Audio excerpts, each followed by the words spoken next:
Guyana, land of many waters with 6 races living together. Globespan is a Guyanese dialogue moving towards the realization of one nation in one Guyana. It's a platform that offers an all-inclusive discussion, with the pros, the cons, the ones that is taken aside, and the ones that stand in the middle. Globespan believes agreeing and disagreeing are part of the nation's building.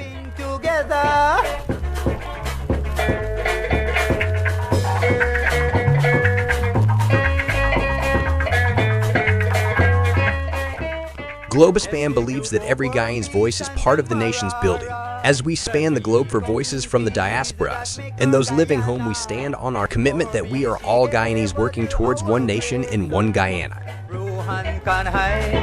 Coffee and Dr. Jagan, Bobby, she gave us our great sons. Rohan Kanhai, Coffee and Dr. Jagan. As the world turns on its axis bringing changes, we as Guyanese must adopt to those changes for a better Guyana for all. Globespan stands on its axis with its belief that one nation, one Guyana, one destiny must include voices from all corners of Guyana. Land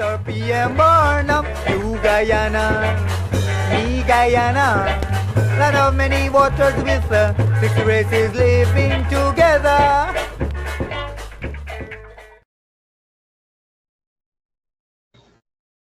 Thank you very much for tuning in to tonight's edition of Globespan. My name is Rusat Ramgopal. I'll be your moderator for this evening's discussion. We are joined by an esteemed group of panelists, including Dr. Ivelaw Griffith, the former Vice Chancellor of UG, and currently a Senior Associate at the think tank CSIS, Mr. Timothy Jonas, Senior Counsel, who is also very familiar to the Globespan audience.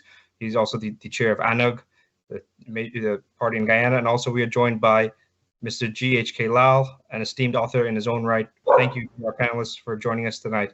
So I'll give each of our panelists a chance to introduce themselves to you properly and give an overview and some opening remarks on their thoughts on this pressing issue, which is the topic of tonight's discussion, the pending referendum in Venezuela and what the significance is for Guyana. So we will start with Mr. Lall. Good evening to you, and please, your opening remarks. Good evening, everyone, and it's a pleasure to be here.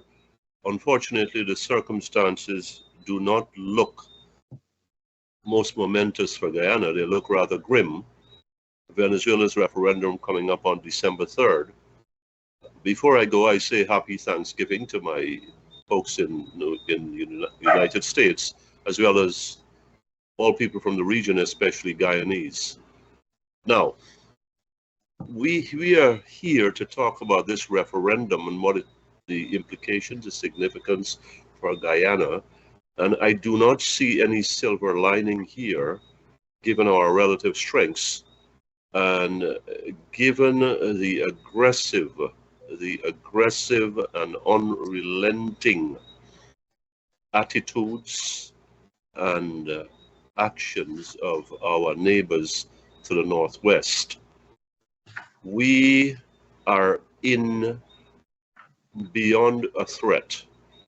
We are in a state of crisis, as I see it, and I'm not a gloom and doom guy, but I'm looking for where are our pluses. And I've seen that we should prepare and not fear, and I hear that and I subscribe to that for what it's worth.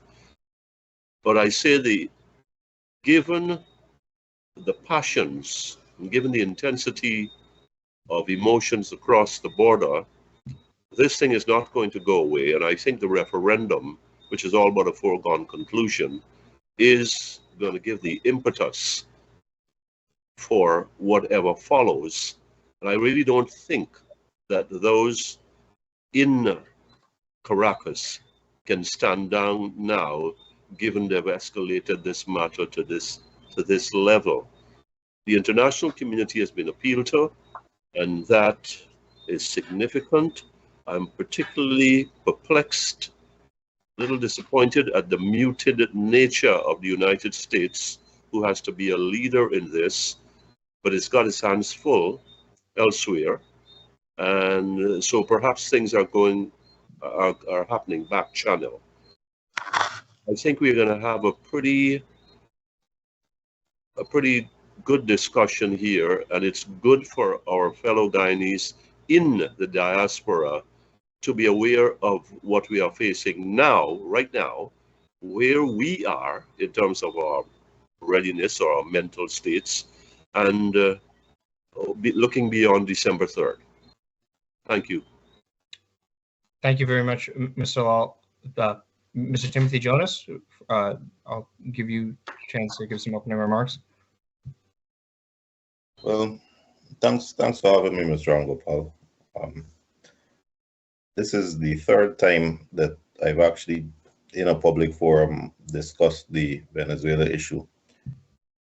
For me, I think it's a mistake to try to approach it by discussing the sentiment and the vitriol that exists in the Venezuelan population, or the political machinations behind what Maduro is doing and what his personal motive is, given the crumbling Venezuelan economy and the need to distract attention from his own deficiencies as a leader. I think that if we go that route, we are avoiding what we have to face centrally, which is what should we be doing, what should our leaders be doing, and what should our people be doing? And that's where the discussion has to be. Now, we have a neighbor that's bigger and badder than us. So we know, and this is step one, in a fight we lose. So the thing about a fight is questions of right and wrong, ethics and unethics, light and dark are irrelevant. The bigger, stronger party wins. The smaller party loses. Just ask any child in a schoolyard and they will tell you that. Now, for that reason, Guyana's approach has to be promoting peace, talking about international law, talking about ethics, and ensuring that the conversation remains calm and dispassionate and relies on the legal position of the parties in international law, the fact that Venezuela has always said that it is a beacon of peace and that it promotes and respects international law, and that in this conflict it intends to honor international law obligations, even though it disputes the jurisdiction of the International Court of Justice. And we need to continue the trajectory that we have been on, which is after the Geneva Agreement and after the referral by the Secretary General to the International Court of Justice. We have argued our case in that forum, which is the only impartial forum with jurisdiction at this stage. We know the strengths of our case, both in terms of the historical chronology of events, the arbitration award, that arbitration being conducted at the instigation, in fact, the insistence of Venezuela. The arbitrators numbering 5, 2 of whom were appointed by Venezuela, and the 5th was appointed by those folk appointed by Venezuela with their agreement. So we've had a fair process, and we've had a pronouncement by the arbitrator, and that arbitration was done under the auspices and again with the insistence of the Americans. And there is no reason that I have seen to revisit the arbitral award or to impugn it. Now, we do know that Venezuela has said that it was obtained by fraud. I have not seen evidence of this. The Venezuelans have not submitted to the jurisdiction of the ICJ, which is the forum in which they could have presented and can still present evidence of that fraud. That alone persuades me that we are in the right, but it's a mistake to shout we are in the right with vitriol and with empty rhetoric, like shouting across the border, Essequibo is we own, because that escalates and raises temperatures, and that is not what we want to do. Because when you raise temperatures and you escalate, you go a step further to a fight, which we will lose.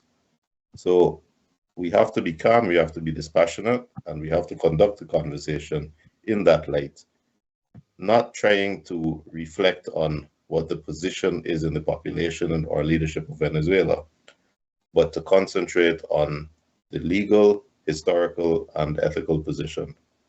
rationally demonstrate the right and wrong of the argument. Thank you very much, Mr. Timothy Jonas. Next, we will go to Dr. Ivelaw Griffith for his opening remarks on the matter. And I would just add, Dr. Griffith prepared a PowerPoint presentation on the topic for tonight's discussion, and we'll be addressing it at different points throughout the discussion tonight.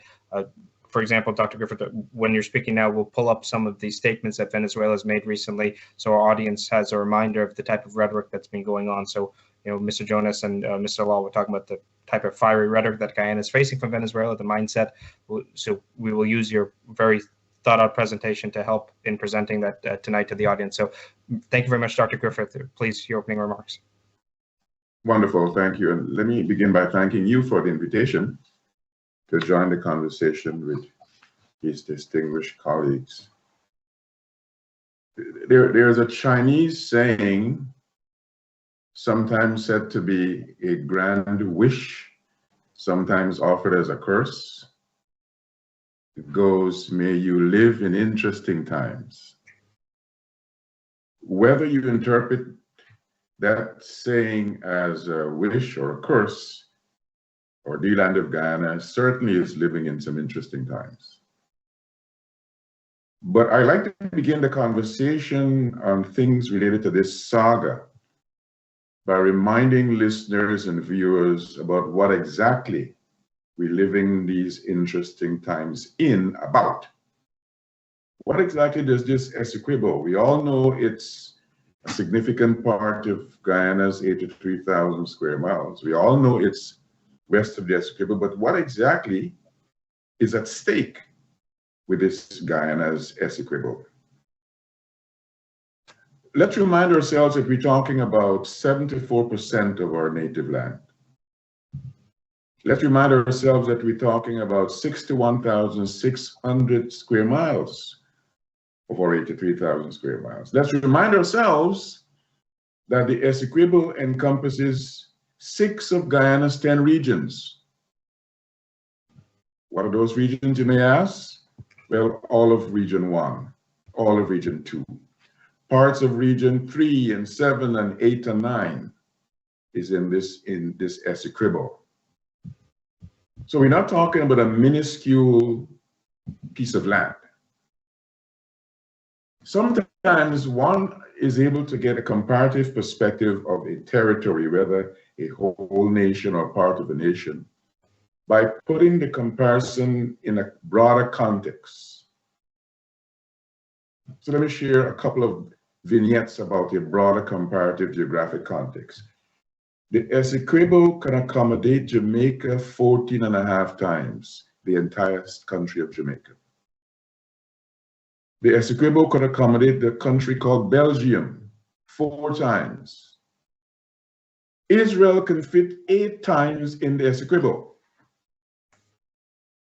So we need to remind ourselves and remind the people who are supporting Maduro's Patria mission that this is an existential threat to our native land because of the significance of the property about which we speak. But we're not only talking about a significant property because of the size of the territory.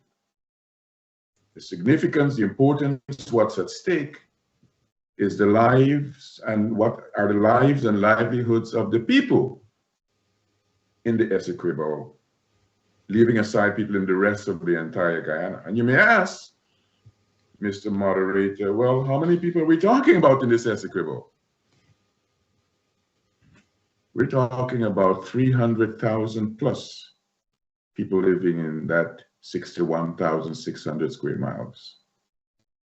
We're talking about most of our native First Peoples. Let's remind ourselves who these First Peoples are. They're the Wai, they're the Makushi, they're the Patamona, they're the Locano, they're the Carib, they're the Warao, they're the Wapishana, the Pemon, and the Akawayo. So we live in interesting times because a significant part of our patria, the land with hundreds of thousands of people, are in this Essequibo. Let me just end on the note of saying that part of why we're living in these interesting times is because of greed, not so much in relation to the people who were there. Part of the greed driving Venezuela's pursuit has to do with what resources are in the 61,600 square miles. We're talking about rich agricultural lands. We're talking about oil. Yes, the oil about which we've been speaking since 2015 is offshore, but there is oil in this their land called Essequibo territory. Some of us may be old enough to remember the conversations in the 1970s about the Takatu Basin. There is not only oil offshore Guyana, there is oil onshore Guyana, but there is gold, there is diamond, there is manganese. I did a study 2 years ago and showed exactly where uranium is in Guyana. For a variety of geopolitical reasons, not pursued right now. Iran was interested in it for a couple of years ago when President Bara Jagdeo was president. President Jagdeo made a trip to Iran. Those pursuits have been muted. But we've got precious metals. We've got the biodiversity of the Guyana Shield. And so I think it's important that we not gloss over why we're living in these interesting times, why Venezuela is so adamant in pursuing this reckless claim, and why is it that we've got to be steadfast in our prosecution of the legal means, all legal means, to ensure that this land remains ours. I'll pause there. Thank you very much, Dr. Griffith, for that wonderful insight. So I'll ask some questions based on some of the remarks said just now. You know, Dr. Griffith just said about using all legal means, and Mr. Jonas was talking about that using the ICJ because it's the most appropriate venue of international law for this matter at this time. But do you see the venue of the ICJ as actually potentially leading to a proper conclusion for this matter? Because at the end of the day, Venezuela doesn't properly recognize the ICJ's jurisdiction over the matter, and it's a flaw of international law that if the country doesn't really recognize the jurisdiction, there's no proper enforcement mechanism for institutions like the ICJ to enforce that ruling in the end. So even though Guyana needs to, go through the process of going to the ICJ to say, yes, we've exhausted all legal remedies, do you expect exhausting those legal remedies to actually lead to a proper remedy in the end for the situation? Just a brief analysis of that. And if not, because I predict the answer is going to be no, objectively, then I have a follow-up based on that. So I'll quickly go Dr. Griffith, Mr. Jonas, and Mr. Lall in that order.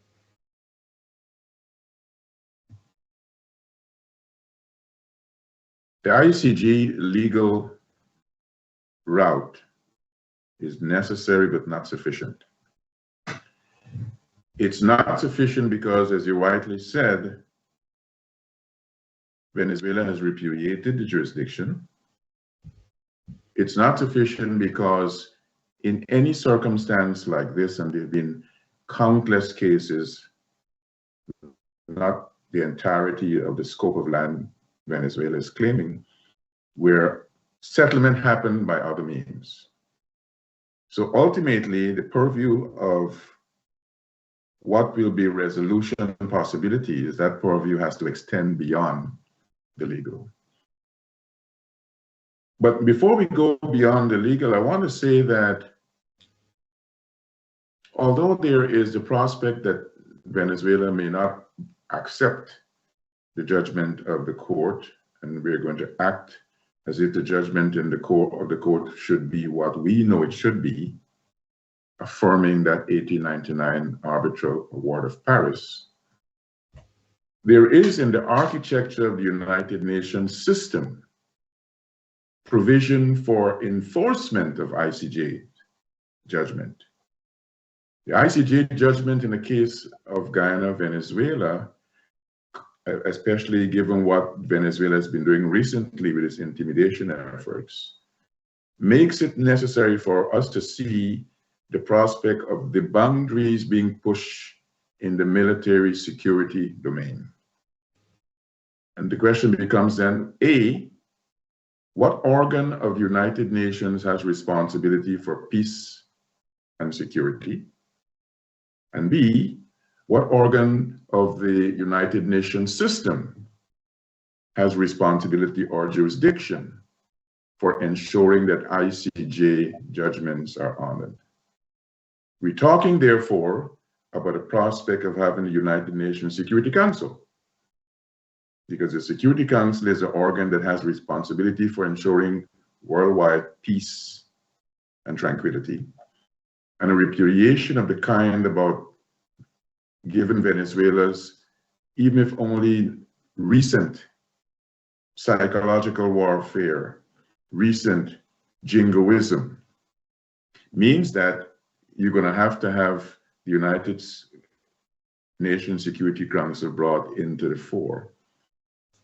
We know that United Nations Security Council is a highly undemocratic body, because you've got a couple of powers that have this thing called a veto. And so we're likely to see the importance of Guyana from now beginning to have to exercise pursuit of the other than legal to set the stage for engagement if those realities become what we don't want them to become, Security Council involvement. And who are the people in the Security Council that have these veto powers? United States is one of those 5. Russia is one of those 5. China is one of those 5. It happens that both the United States and China have vested interests in Guyana's economic and geopolitical future. And this is not only because of the oil. Both China and the United States have investments in Guyana's offshore oil, but there are broader reasons for Guyana as of now, and I think there is sufficient reason to believe that Guyana has already begun to work with the United States on certain aspects of ensuring that we've got the relative support on that front. What I'm saying then is that I'm hoping that by now the authorities in Georgetown will have begun to work the diplomatic corridors with a plan B, just in case the Security Council, just in case the ICJ repudiates requiring the Security Council to be triggered, because it's going to mean ensuring that those people who've got veto powers do not exercise the veto powers against our ultimate interests. I'll pause there. Thank you, Dr. Griffith. And just to add on to that, and for our other guests, Mr. Jonas and Mr. Lall, to incorporate that in their responses. So as mentioned, okay, in terms of what enforcement mechanisms does the United Nations have to enforce international law, there is, the Security Council, famously, for example, when Saddam Hussein invaded Kuwait in 1990 to 91, the Security Council was the one who eventually had the resolution to enforce international law that led to the multinational force that went to Kuwait to expel Saddam from Kuwait, which there are some analogies to be made about wanting to annexing a neighbor in that circumstance, especially one that's potentially oil rich, and a bigger neighbor and a smaller neighbor. The UN Security Council at this time, however, is taken up with the Israel-Palestine issue, the Ukraine issue. So I wonder how much the particular timing of this flare-up is hurting Guyana's cause of trying to get international attention, because say this happened in a lull point a year ago or 2 years ago, or not even a year ago, because the Ukraine conflict has been going on for a year and a half now, but say this happened in 2020 and 2021, when you didn't have the Ukraine issue going on, you didn't have the Israel-Palestine issue going on as it is right now. I wonder if the international community response would be different, and I wonder if our guests have some thoughts on that. So, Mr. Jonas? Well, to follow up on what Dr. Griffith is saying, the Security Council, of course, got their 5 permanent members who each have veto power: US, Russia, China, England, France. And the examples you gave, I like, Mr. Ramgopal. Saddam Hussein's invasion of Kuwait and annexation there. The difference, of course, is that the Americans had a very strong vested interest in not allowing Saddam Hussein to expand and take over such a large chunk of the oil industry by that particular annexation, so that there was a political appetite to stop it from happening. Insofar as Israel is concerned, of course, UN is not involved there simply because America has a veto power, which it has exercised. And Russia, of course, has the veto power in respect to Ukraine. So again, United Nations not involved there. So, just to clarify, so I'm not saying that the UN is involved. I'm just saying that the time is being consumed by the UN in addressing those issues. Obviously, yes, they're not involved because the vetoes prevent them from doing more. But if you look at what issues are the hearings at the UN Security Council on right now, they're addressing more of those Middle Eastern issues of the Ukraine-Russia conflict. Even if those hearings aren't going far because of that veto power, like that is what their time is being consumed with right now. This is what I meant by that. Sorry to interrupt. I'll let you continue. Right. Of course, the administrative superstructure of the United Nations is enormous. So it's one thing to talk about time spent and that kind of thing. It's another thing to talk about physical resources, military resources. That is why I say that the UN isn't really invested in Israel or in Ukraine, and is not likely to be because of the veto powers of those two particular parties, the US and Russia. But the important aspect that I did mention in speaking to Saddam Hussein's Iraq is the political appetite. It's one thing to say that, technically we're in the right, we have the support of hopefully the ICJ, and therefore the next move is to get some kind of support on the ground. I wouldn't hang my hat there because I'm not seeing that there's a political appetite for it.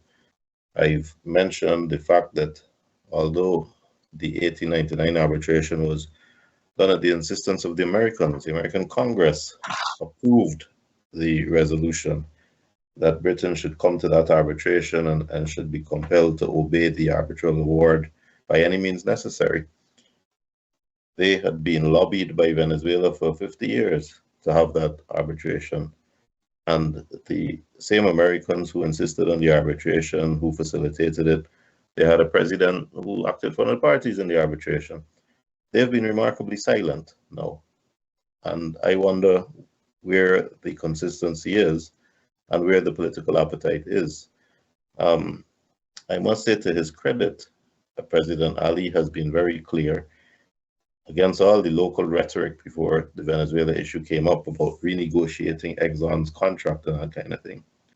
He has taken a very pro-Exxon approach, which indirectly means pro-American approach. He's demonstrated a consistency and a willingness to follow the terms of a contract which Guyana entered naively and stupidly, but is nevertheless bound unless Exxon agrees to deviate.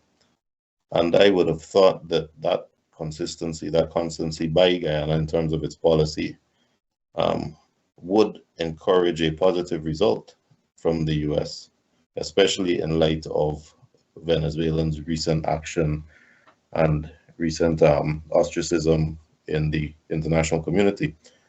And yet they've been silent. So I'm worried about the lack of political appetite internationally. We've seen huge issues going on in Israel, no response from the UN, no response from the international community, or a tepid response. When it's closer to home here, the responses that we've had internationally have sounded nice. But again, I was disappointed by the lack of fervor from Barbados and some of the other countries in the Caribbean. I think that Guyana's best option now is to understand where it is strong. And it is strong in the legal position to support, vindicate, and press for the validity of the 1899 award, for the jurisdiction by the ICJ to adjudicate between Venezuela and Guyana in respect of the validity of that award, as referred to them by the General Secretary of the United Nations, the Secretary General, of the United Nations. And if that is where we're strong, that's where we have to press. Now, that being said, you don't ignore whatever international leverage you can work up. But I think you are in a much happier position if your argument is vindicated in the ICJ and you have a positive ruling from the ICJ that you can present internationally, including to Venezuela, to say here, 120 years later, the only independent forum internationally recognized under the auspices of the United Nations has vindicated our position. Surely, this is the best way, and if any departure from international norms is started by Venezuela, that puts us in the best position to lobby and campaign for help. But our first step now has to be very, very strong, and that is conducting this fight to the end in the ICJ, understanding that our legal position is strong and our historical position is strong. Thank you, Mr. Jonas. I'll just say, because you were asking the question or making the point about how the American response has been, and if I could just offer my analysis of it as somebody who, once worked for the U.S. State Department, I find the American response disappointing as well. And the reasons that I would ascribe to it, I think there's a combination of the current Democrat administration and their policies. That the Biden administration is an administration, in my opinion, that has a different approach to Venezuela than the previous American administrations. The Biden administration up to the other day offered to relieve sanctions on Venezuela if Maduro agreed to have new elections. And if you look at it as a matter within U.S. domestic policy, how did the administrations approach Venezuela? Administrations like the Bush administration, the Trump administration tend to be more hawkish on Venezuela because the Republicans don't want a socialist country or in their own backyard.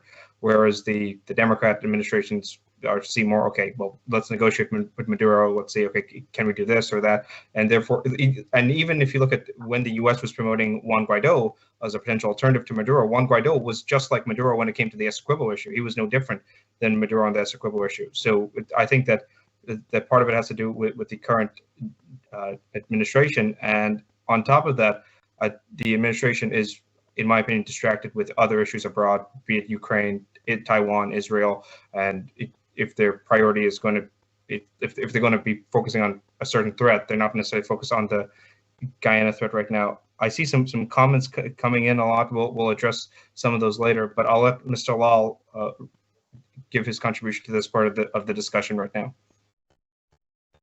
Well, I'm with the group here. We have to play to our strengths. We have to play to our strengths, and our strengths is on, one of it is the ICJ, where we have made, I would say, a pretty strong case. And I think we have to stick to that and to wait and hope for a favorable decision coming down. I am alarmed, meanwhile, that the Venezuelan vice president essentially said, well, we're going to draw our line wherever we draw our line, and that's it. And we've heard it said that, well, we will not adhere, we will not, we don't, you have no jurisdiction, and so on and so forth. But if countries are allowed to operate in an international context in this manner, then what do we really have?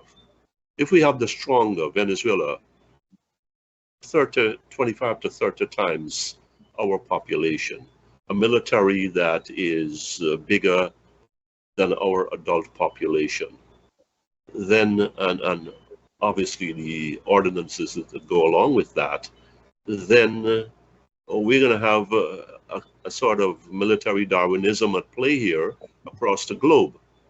The strongest will certainly weigh in and prevail. Now, I think in addition to the ICJ, I heard the aspect of the Security Council. If you remember in my introductory remarks, I said, it is perplexing that the United States is so silent. I remember a couple of years ago that we could have heard from people by the name of Kuczynski, I think the Hemispheric Assistant Secretary. We were getting running commentary from those guys on another issue. We've had visits from secretaries of state, and now we are in this we've got our backs to the wall here, and there's this mutedness.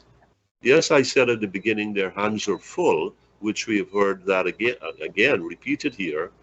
But I still think, given in addition to Exxon, now you've got Chevron. You've almost got Chevron here.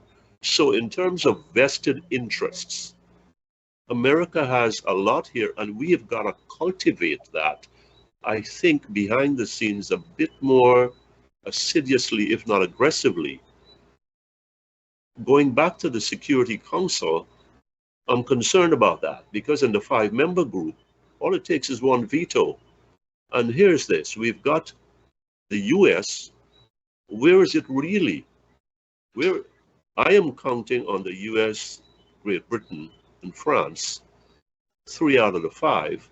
And then now we start to run into some headwinds here, remembering that it takes only one veto, one vote against a resolution. We've got China, and I see that the best that it can do here is to abstain, given the magnitude of its economic interests and involvement and footprint in Venezuela. Compared to Guyana, what they have here in Guyana is minuscule. So that's one thing. I don't see China going against us if it comes to that after an ICJ ruling and wherever Venezuela is. But I'm talking now about the Security Council. But then we come to the wild card, if that's the right term, Russia. Russia has the Ukraine at its perimeter, and is pretty upset about that. And it's been railing against that. We have some Russian interests, not as huge as the Chinese economic interest in Venezuela, but I think it could be the fly in the ointment where it sticks it to the United States, because this is in the U.S. lake. This is in the U.S. lake. What you've done to me there in the Ukraine, or what you're a part of, I can at least in some way level the scales here. And I can see a vote there going in favor of Venezuela and against Guyana from Russia, especially now, and I don't know how relevant this is, there has been this drift towards a more capitalistic mindset in this country. So to sum up what I'm saying here, we've got to stick to the ICJ. That's our trump card. That's our biggest strength. That's our hope. The United Nations Security Council, we've got to understand the dynamics at work there and the players there and how they are weighing not friendships, not relationships, but interests. It comes down to that thing about interests versus friendships. And then now we come to the United States. And quite frankly, I thought we would have heard some more enthusiasms coming out of the US. And that has not been forthcoming. And I'm asking myself, what is at play here beyond a Biden administration that looks a bit too caught up with itself, a bit too limited in its potency. And it certainly has a number of flashpoints across the two of them, at least, that we know about. We've heard them here, the Ukraine and Israel, which seems to be getting to a bit of a keel here. But still, I would have expected that with the division of labor in the State Department, that somebody would have said something that gives us a glimmer. We haven't heard anything. I think we heard at the beginning that this thing has got to go down this route, and after that there's been this blanket of silence. Brazil, I haven't heard Brazil yet in the conversation.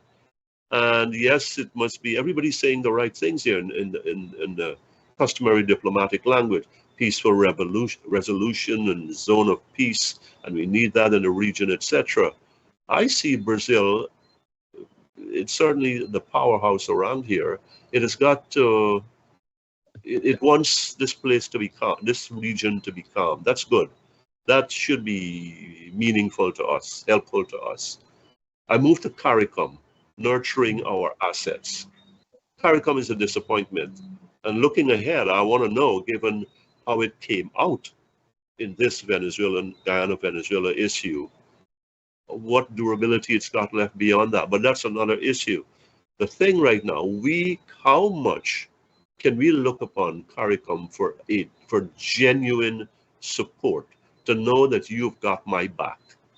So I think it comes down to, as the other guests have said here, we start, we hang our hat, we go forth with the ICJ, and that has got to be our main talking point. We are about what is legal, what is recognized, what is historic, what has been there all along. And we are not moving from that. And in the meantime, or in conjunction with that, adjacent to that, we've got to work to cultivate internationally, which I think the president has been doing, to get as many friends on our side as possible, and friends with muscle. Thank you. Allow me to offer a couple of asterisks to things said by yourself and Jonas and Ivelaw. I mentioned during the course of my initial commentary that while the international legal route is necessary, it's not sufficient. Not sufficient. We've got to have a parallel diplomatic, aggressive engagement track. And I think my sense is that we're not as aggressive as we should have been for a while, given a variety of circumstances. We've long considered, and I think appropriately so, that diplomacy is our defense. Diplomacy defense strategy. And we have long taken for granted the traditional Commonwealth Caribbean in the form of CARICOM support. Well, as several other colleagues have said, there is apparently some diffidence in regards to CARICOM's solid strength. And it is not beyond the realm of possibility to understand why some of that is happening. Remember Petrocaribe? Well, a year and a half ago, President Maduro began to dangle the reestablishment of Petrocaribe. April of this year, Prime Minister St. Vincent went to Caracas, a one-day trek, talking about Petrocaribe. September of this year, Prime Minister of Barbados went to Caracas, a variety of things on a bilateral basis. But a month ago, the Prime Minister of St. Lucia went. CARICOM member states are pursuing their own individual interests, which seems to be in the context of what Venezuela has been dangling. Something that is giving them cause to be not necessarily supporting Caracas, but not vocally in favor of continuing the traditional support to Guyana. The onus is on us to step up our game, especially since on September 28th, President Maduro tweeted, he has directed a new campaign of diplomacy to be engaged in the Caribbean. He's sending a team to every Caribbean capital to explain their case. We don't have the luxury of sitting on our laurels and assuming that because Commonwealth Caribbean has always been, or CARICOM has always been there with us, they're going to be there with us strongly. Individual countries have their own interests. And you sometimes find that those interests come in the way of what you consider traditional interests. Which brings me to a point that you made, Rusat, about the apparent hawkishness, the apparent change in approach on the part of the Biden administration. I don't think it's so much a lack of hawkishness. It's that overarching interest in oil. Once Ukraine the domino effect on the market. Is Dr. Griffith freezing? I think the others were freezing. Okay. So. Go ahead, Dr. Griffith. I think one, the invasion in February of 2022 by Russia, the domino effect, not only on the oil availability, but on the petrochemical market, on the agricultural front, on fertilizers. United States has had to adjust its own game. And the adjustment of that game, you ask the question, what nation has the world's single largest reserves of petrol and gas? It's Venezuela. So the business of adjusting its strategy is not because I think, in my view, Biden is a little softer. The US administration is looking to see, in the context of the global dynamics changing, where might we offer some spigots for oil? And they turn to Venezuela. A lot can be explained by those dynamics. I think it was Jonas who mentioned the United States being a strong ally of Venezuela in the historical context. The United States was the champion of Venezuela back in the 1800s, the 1900s. Why? Because the United States had issued in 1823 this thing called the Monroe Doctrine, giving itself protectorate status for the Americas, clearly messaging to European colonial powers, stay out of my backyard. So I think we should keep in mind those dynamics. It's not only any particular administration's attitude, it's what's happening elsewhere in the global landscape. But let me end on the B word that Lall mentioned, Brazil. Even if only for individual self-interest reasons, Brazil cannot be amenable to a shifting in the borders between Guyana and Venezuela. Remember, it was that same 1899 award that was a basis for the Tri-Junction Agreement between Guyana, Brazil, and Venezuela. Remember that Brazil has a border with every other South American country except two. And remember that many of those borders between Brazil and those other countries are tenuous. Some of them have claims about insufficiency. So any change Guyana-Venezuela will impact Brazil in significant ways, not only in the proximate neighborhood, Guyana, Venezuela, Brazil, but in other parts of South America where there are countries that still have issues with Brazil because of their border. And as we talk about the Guyana, Venezuela, let's remind that Guyana is also facing another claim to its territory. That New River Triangle is still unsettled. We know it's ours, but President Bouterse, President Santoki, all assert that that area is theirs. As a matter of fact, since the year 2008, if you were to look at a map of Suriname, you'll see part of Guyana labeled as Suriname. Same thing that Venezuela has been doing since the 1960s, putting the Essequibo on their map as Zona en Reclamación, area to be reclaimed.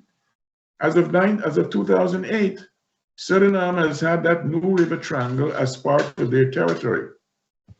And try it as we might, we have not been able to get them to remove the New River Triangle from there. So the conversation about the existential nature of the Venezuelan threat has to be conducted in the context of remembering that the Venezuela claim is not the only claim.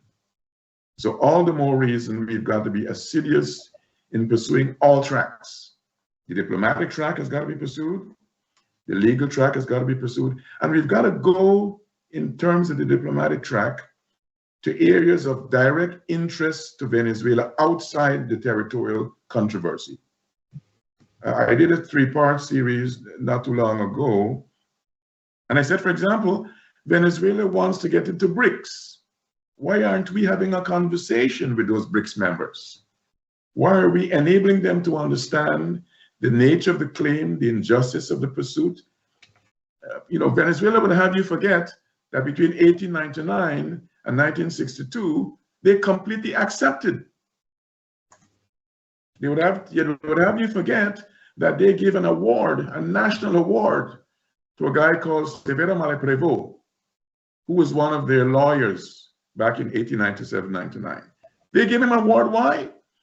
They gave him this award to thank him for the outstanding job he did in Paris. But then the same Venezuelans in 1962, as the geopolitical realities began to change, as the impending independence of Guyana was on the horizon, and as the United States has concerns about communism, they opened this issue. So Brazil has got to have a direct interest. Let's not forget that Colombia also has a direct interest in this matter. The border between Colombia and Venezuela was closed for almost 7 years.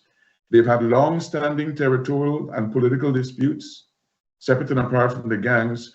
So any revision of borders with Venezuela, Guyana, the anxiety level in Colombia is going to be raised because there are issues on that front as well.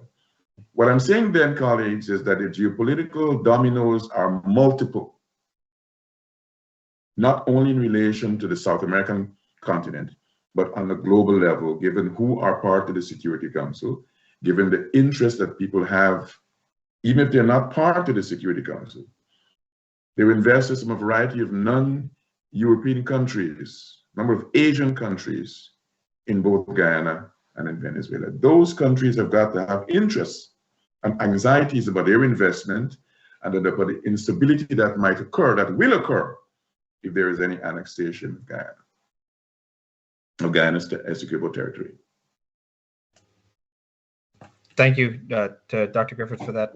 Now, I'll just give my perspective on some of the points raised, and then I'll ask another question, and we'll move on in the discussion. So, to Dr. Griffith's point about the U.S. administration's perspective on certain issues, as well as changing global dynamics, I think the two combine together and lead to the result. Like, yes, there was a change in global dynamics, especially with the oil issue, that I think led to some of the change in approach to Venezuela. Right after February 2022, there were reports of behind-the-scenes talks and intermediaries between the U.S. and Venezuela, that the U.S. was even willing to lift some oil sanctions on Venezuela to keep the oil supply up. So this is, the U.S. and Venezuela haven't had great relations recently, but then the oil market changes and all of a sudden the U.S. is willing to lift some sanctions. So yes, oil does play a role, but also the change in administration plays a role. I do think the Biden administration was more willing to make that type of approach than the Trump administration, which in 2019 was willing to talk about potential military involvement in Venezuela, and that's for other reasons not related to Guyana, but to the point that Mr. Lall was saying earlier, the different that a few years ago you had all sorts of states like Kaczynski and these others in the State Department. Well, that was during the Trump years, whereas in the Biden years, the U.S. is largely more silent on Venezuela and its developments. I mean, Trump had a very hawkish national security advisor in John Bolton, who was openly advocating for U.S. direct involvement in Venezuela. So this was something that was a goal of Republican foreign policy going during the Bush years and during the Trump years, to get the U.S. directly involved in Venezuela in different ways. And that's why, if you see, it was mentioned Secretary of State have visited Guyana. There was a very different tone when Secretary of State Pompeo visited Guyana than when Secretary of State Blinken visited Guyana. When Secretary of State Pompeo visited Guyana, he openly talked about Venezuela, he openly talked about oil and issues like that, whereas Blinken was talking about force and trying to ignore the elephant in the room, which everybody knew was existing, but in my opinion, Blinken was not adequately addressing that. And to further the point of a change in U.S. the ideology of the current administration affects its approach in the region was mentioned Monroe Doctrine, right? Secretary of State Kerry during the Obama years was saying that the Monroe Doctrine is it's a thing of the past, we're not interested in it. Whereas Secretary of State Pompeo was saying that we're not afraid to say the Monroe Doctrine, we're willing to act on the Monroe Doctrine. And if you look, for example, even in Caribbean history through the years, even when CARICOM or the other Caribbean states may not have been, may be divided on certain positions, and I'm not just talking about the Guyana issue, I'm talking about other issues as well. If a U.S. administration is more willing to say, no, we're going to go in on Monroe Doctrine and do this, that's how you have situations like the U.S. under Reagan actually going into Grenada, whereas other administrations probably wouldn't go into Grenada. Even if you have instability in a certain country, like there's instability in Haiti right now, but you don't see the Biden administration saying, "Oh, let's go into Haiti." The Reagan administration, on the other hand, was there were other reasons for that at the time, and they said no. The neutral movement, what was going on there, we're actually going to directly intervene. Now, to the point overarching that we talk about the ICJ, and I see a lot of comments coming in. a lot of the comments that are coming in are saying things like that our panelists are saying stick to the ICJ verdict, but as Maduro said clearly, he doesn't care about the ICJ result. And I think that is something that will be going on in people's minds, that, okay, well, the ICJ, that if Venezuela doesn't respect the jurisdiction, so it's only going to go so far. And I agree with the other panelists that you have to go through the methods. This is the best legal method available. You have to go through it in order to have a stronger case later. So, if push comes to shove later, you say, yes, we went through the ICJ process. We have a ruling that, defends our claims. But you do have to prepare for the eventuality that the legal decision is not going to be the final decision. And I would add to that, in terms of my experience, some people would not know this, but I specialized in international law when I was in school, and that's what my LLB and LLM is in. When I was at the University of London working on international law issues, I in particular did a project on the Guyana Venezuela issue, and we're working with all these esteemed professors, and we're trying to see, okay, what way could it play out? What are the alternatives? Because the ICJ case was starting at the time, but you knew already that Venezuela was not going to respect the ICJ decision. So even from late 2020, 2021, when this process was starting, you knew from the start, okay, Venezuela this is the type of rhetoric they have. They're not going to accept an ICJ decision in the end. Okay, what are the alternatives to it? So we looked at the history of the conflict. We saw the good offices process and other mixed mediations that went on over the years. Even at one time, the Secretary General, Perez Cuellar, was directly trying to get involved and negotiate back in the late 80s. You have obviously the Geneva Agreement going on the 60s. So you have all this different international law approaches, UN approaches, mediations, ICJ. And the conclusion that I reached, and others may disagree with me, but the conclusion that I was reaching at the time was that no international law remedy will solve this issue in the end. That Guyana needs to, yes, you do have to go through the legal mechanisms to say, yes, we went through the legal mechanisms, but in the end, the UN, international law, that's not going to be the be all end all of this issue. You have to prepare other methods as well. And in my opinion, the best process for Guyana at that time, and I still think now, would be, yes, you use the legal remedies, but you also try to build up military alliances with other countries so that if and when the inevitable may occur, you're prepared for that. If you look at the other countries that have been in similar situations, you look at, for example, we talk about Kuwait when it was facing Saddam's threat, or you look at, for example, Israel when it was facing the threat of Arab nations in the 60s and 70s, or you look at Ukraine when it was facing the threat from Russia recently. All these were smaller nations outnumbered by larger nations with more powerful militaries and appearance, threatening their existence. And what did they do? They said, well, we're going to make sure we're allied with a strong military partner in order to deter a potential attack. Guyana is right in the U.S. backyard, and the Monroe Doctrine was mentioned of how the U.S. has applied in the past. Yes, the U.S. was a champion of Venezuela in the 1800s and 1900s, but the dynamics have very much shifted since those days. I mean, Venezuela is now a socialist country that is opposed to U.S. interests, whereas Guyana is, more of a capitalist country where the U.S. has direct economic interest in. So if I were in the Guyanese government, I would take advantage of that and say, okay, let's build a military alliance. Everybody talks about the oil money that Guyana has gotten recently. I haven't seen much of it being spent on, military buildup. There have been increased drills and joint exercises, but if you're going to become an oil-rich nation, you should also build up your military. That's one thing you should do, and also formalize a proper military alliance. The Rio Treaty, for example, is something that has been in existence since 1947-48 that offers nation states across the Americas a potential for collective defense with the U.S. as the big brother that could defend you. If attack against one is an attack against all. If you're part of the Rio Treaty and you're attacked as part of a formal military alliance, if you're attacked, then you can invoke it and try to get the U.S. to defend you.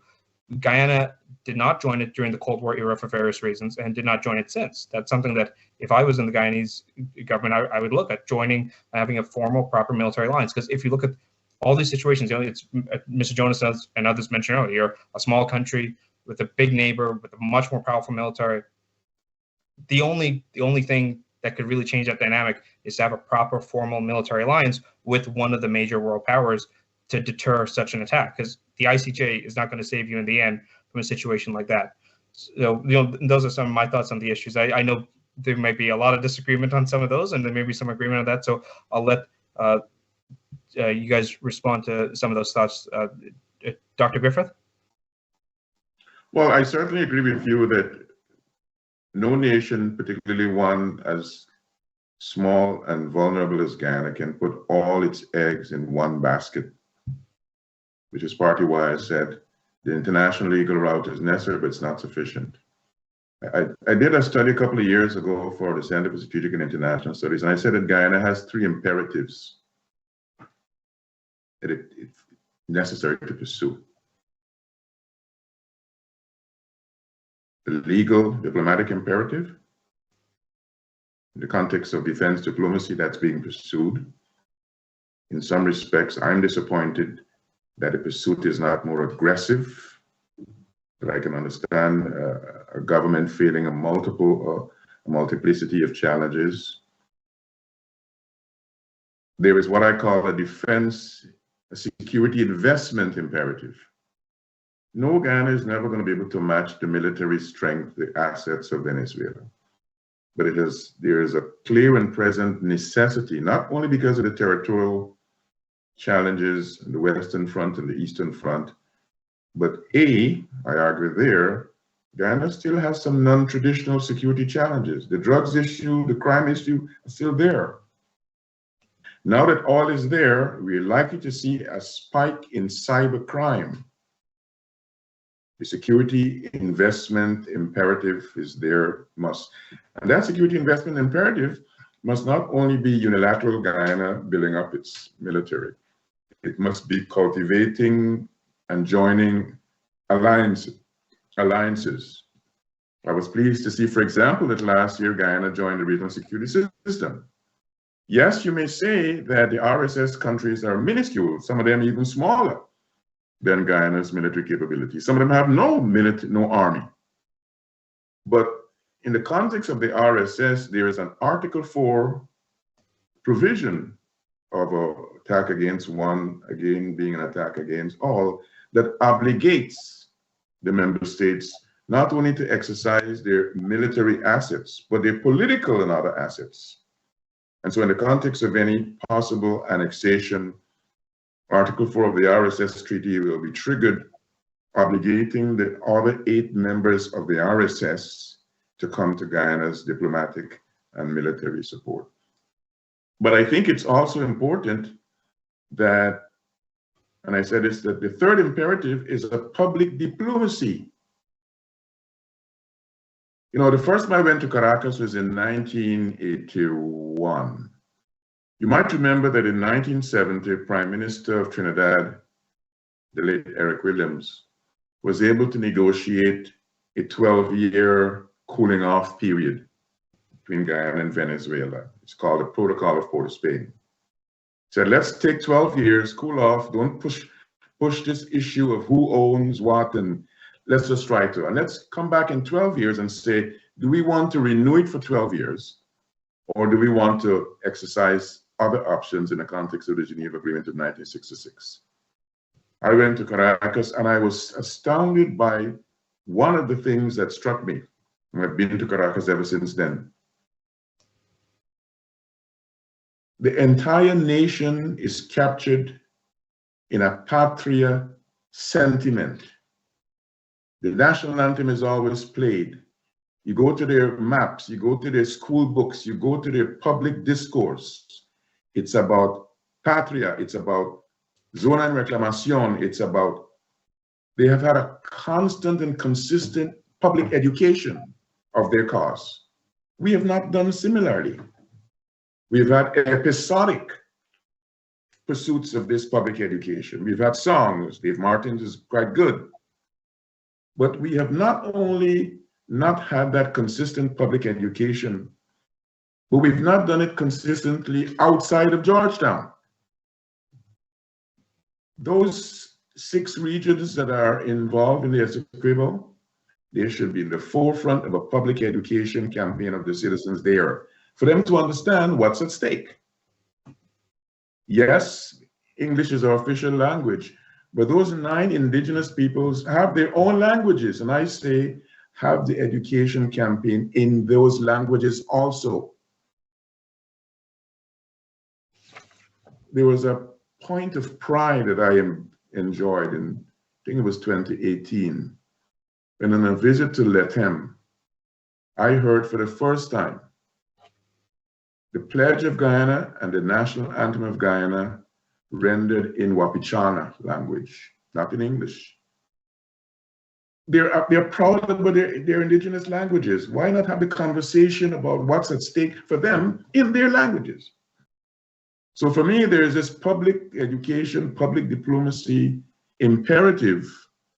And I'm pleased to see in the last couple of weeks, there's a campaign, but it cannot be continuously and episodic. It's got to be a continual campaign, educating the people about what's at stake and why they need to be not only embracing platitudinously that Guyana is we own, but working to assure ourselves that we invest the confidence in the government and the opposition and in all the civic leaders whose engagement is vital to this enterprise. Thank you, Dr. Griffith, for that. I want to add on to a point you were saying just now about the songs, because I've seen it happen recently in terms of what is the government's message, but then obviously you have the traditional trade wind song, not one caress, not a blade of grass, playing a lot. And I also saw yesterday the PPP and their official social media accounts are promoting all these singers, Adrian Dutchin and the Jare singer and others, singing all these different versions of songs related to, or their versions of songs related to the Venezuela issue. And I was watching and I was thinking to myself, look, on the one hand, yes, you do have to use the media and social media and the culture to meet the people where they are and get them interested in the topic. But on the other hand, is this the most serious approach to what could be an existential issue to 2/3 of your land? Because yeah, you're getting the people involved, but to what end? To what extent? And it reminded me, you mentioned Eric Williams just now. And there's two quotes I often think about when people talk about the development of Guyana and Trinidad. So Eric Williams once met with Lee Kuan Yew and was asking Lee Kuan Yew, like, why couldn't Trinidad and countries in the Caribbean develop like Singapore did from third world to first world one generation? And Lee Kuan Yew said, because you guys have too much of a carnival mentality. You have too much of a party mentality. And Forbes Burnham, similarly, when he met with Kim Il-sung, asked Kim Il-sung why, because he looked to North Korea. I don't know why, I can't answer for that, but he looked to North Korea as a model on certain issues, and asked Kim Il-sung how could Guyana patent themselves off North Korea and the Soviet Union. And Kim Il-sung commented that the Guyanese were not a serious people. And I think that it's a very derogatory comment, but at the same time, is there some level of truth to the comment that, okay, would a serious people be responding to your neighbor being threatening 2/3 of your land by having your governing party on their official social media account posting a singer saying Venezuela needs a Jare? I don't think Kuwait would have done that in 1990 when Saddam is right on their borders. I don't think Zelensky with Putin right on his borders would be saying, hey, Putin needs a Jare. I don't think so. But I wonder, what are your thoughts on it? Is it a pro? Yes, you're meeting the people where they are, trying to get them involved, use the media, use the culture, or is it reflecting a lack of serious approach to what is potentially a very serious issue? So I'll include Mr. Jonas. Last week Friday on another program, I made the observation that the silence by the government was in itself a threat. You see, everyone has a soapbox now with the advent of social media and internet communication. So anyone who has a point of view can hear it and share it. Anyone who has a video, whether it's truthful or not, doctored or not, relevant or not, current or not, can share it.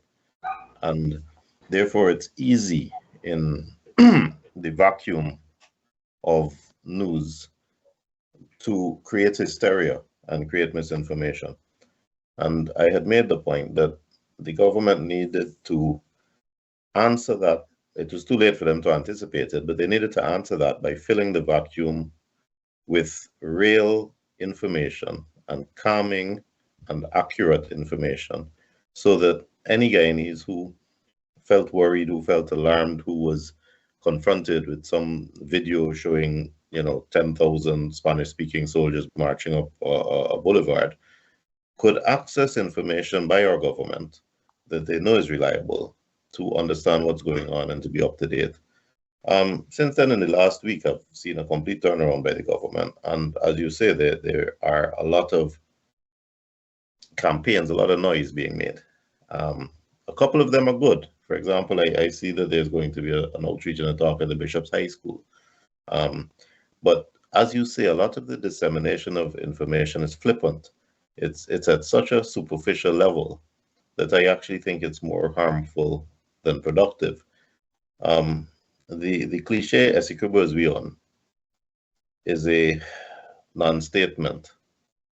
It doesn't augur well for an informed conversation leading to a rational conclusion. It is what two uneducated people shout at each other, not intending to reach consensus, but seeing who can shout louder. And the end result of that shouting match is a fight. We need to have intelligent discourse, not songs, not cliches, not one-liners, not stamps that you stick on your vehicle driving around.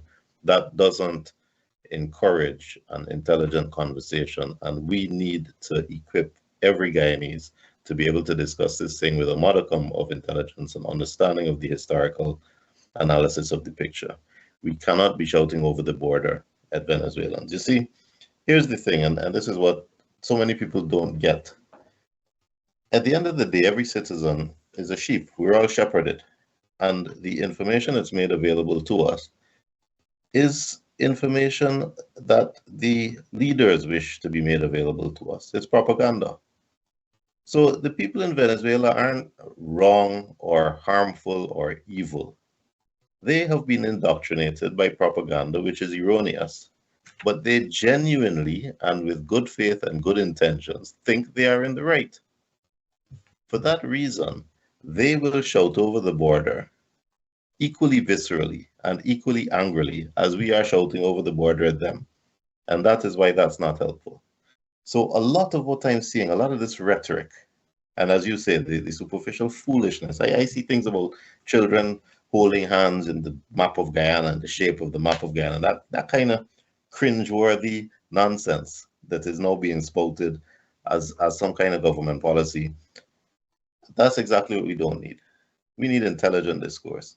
We need calm discourse, and we need a way to keep our people informed. Now, that being said, I don't agree with Ivelaw on the fact that we haven't informed Guyanese. Every Guyanese student grows up learning about 10 regions of Guyana and learning that in Region 1, you got timber and mining, and learning that in Region 9, what you have there and the connection to Brazil. Every Guyanese grows up knowing that that map is in his mind. And many of us travel to those places, travel to Pomeroon, travel to Charity, travel to Mainstay, go further inland, let them. So there is no doubt that in the education of a Guyanese child, Guyana is a single economic and social unit. And there's no doubt in the mind of a Guyanese child who has been to a Guyanese school what the boundaries of that country are. And there is also no doubt that when you go to Matthews Ridge or Port Kaituma, they're speaking English. They're using Guyana currency. The police who are there, in insufficient numbers, I agree, but they're Guyana police force. The outposts are GDF outposts. So the planes that fly from Ogle going up to Regions 1 they're going up every day, and they're landing there, and they're taking fuel, and they're taking mining equipment, and they're bringing back miners. So it is a single economic unit, and there is no doubt that Guyana has gainfully, peacefully, and exclusively occupied the Essequibo, and it is part of our territory. There's no doubt about that as a historical fact. So this isn't a matter of educating if Essequibo belongs to us or not. It is a matter of informing the history and why the claim by Venezuela is so spurious. And I think that is what needs to be done, but it needs to be done calmly and rationally, as I said. And I'm glad that you raised the point that when you have a serious issue with serious consequences, you cannot have the kind of flippant outreaches and one-liners that are being promulgated as government policy. It's got to be more realistic than that. It's got to be more meaningful than that. And I wonder who's behind some of those one-liners that do more harm than good. The conversation needs to be serious and informed. Thank you, Mr. Jonas, for your remarks. Devin, I think you have the video ready. This is an example of what I was talking about earlier in terms of what types of videos are being posted by the official social media accounts of the PPP. Devin, you have the... Right now I feel Venezuela, you need some Jari. Yo, this is AW Lyrical, the Jari Boss, and I'm here to let you know that Essequibo belongs to Guyana. Essequibo is Guyana, and we are one Guyana. Let's stand together and let Venezuela know, not one drop of water and not a blade of grass. Guyana is we own. Essequibo belongs to Guyana. So I asked Devin to play it so the audience has an idea of what I'm talking about, a proper example. And yes, as I said earlier, on the one hand, I do get the incentive. You use your cultural stars to engage the population on the issue. But on the other hand, is this really the approach going to be taken by the governing party? This is their official social media account to what they are at the same time are claiming is an existential threat potentially with the the upcoming referendum by Venezuela. So, I mean, and anyone can in the audience can make their own judgment on that. I think A.W. Lyrical is a fine artist. I think the song is a fine song, and I think in his own personal capacity, it would be fine to be posting that and have that message. But to have that also be posted by the official governing party, as somebody who was, I'm of Guyanese heritage and descent, obviously, but as somebody who was born in America and grew up after September 11th, in my mind, it's the equivalent of saying, okay, when we were dealing with potentially an attack on our nation, if you have George W. Bush invite Britney Spears to do some official thing on his platform, that's basically the equivalent. So on the one hand, there is a certain level of, to use Mr. Jonas's word, of flippantness to what should be a serious issue. Mr. Lall, I'll have your remarks. Well, I'm in Georgetown, and I think Mr. Jonas is there too, and I'm struck by the casual nature that we go about business. We've got a cloud hanging over our heads, existential threat, clear and present danger. December 3rd is right around the corner, and it's business as usual here. I'm looking to see some urgency and some intensity. I'm looking for a coherent and a comprehensive, and we can go a little thin on that currently, but a constant reinforcement in the local population that here, listen, the time is different.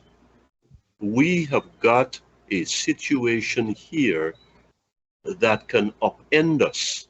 So we've got to be not only informed, but we've got to be sensitive and sensible as to how we go about this. So I am hearing that audio there just now, and I think I heard somebody said about carnival. You are a carnival people. That sounds like we're at a cricket match.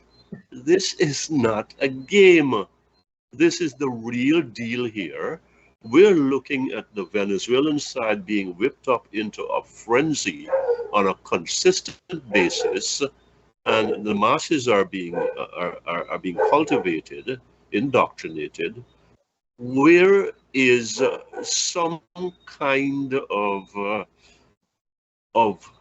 broad-based, ongoing reaction or our own program? Forget about reaction in this country. Locally, I said, well, listen, we've got to hear from the religious people. Everybody's talking about peace. I don't think that I have heard anything from the religious people, but I do hear that they have a gathering tomorrow here, Thursday the 23rd, and that's a good thing. Where are our trade unions? Where is our civil society? And the government can do so much, and it has to take the lead here. But I think components, vital components in this society, has to be au fait with where things are and to lend their voices into the conversation and into the understanding of where we are. I think that I have written about 4, 5, 6 pieces from military base. I heard about Alliance just now, and it's been pretty clean and clear-cut strokes that we have got to have a sense of this thing ain't going away. This thing ain't going away. And that December 3rd is right around the corner. We do not operate out of a sense of fear or nervousness or panic. What we do is not react in this seat of the pants, spur of the moment, saying something for saying something's sake, which I think is what is going on here.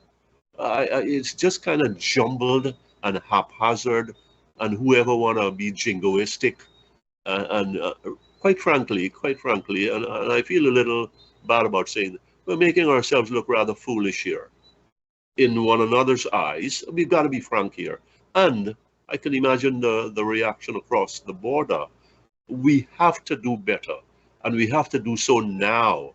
We have to do so now. Look, this is not the time for me to come out against any politician, but I think that we have lived so long, we've gotten so comfortable with platitudes, with the superficial, with fluff and bluff and rough stuff.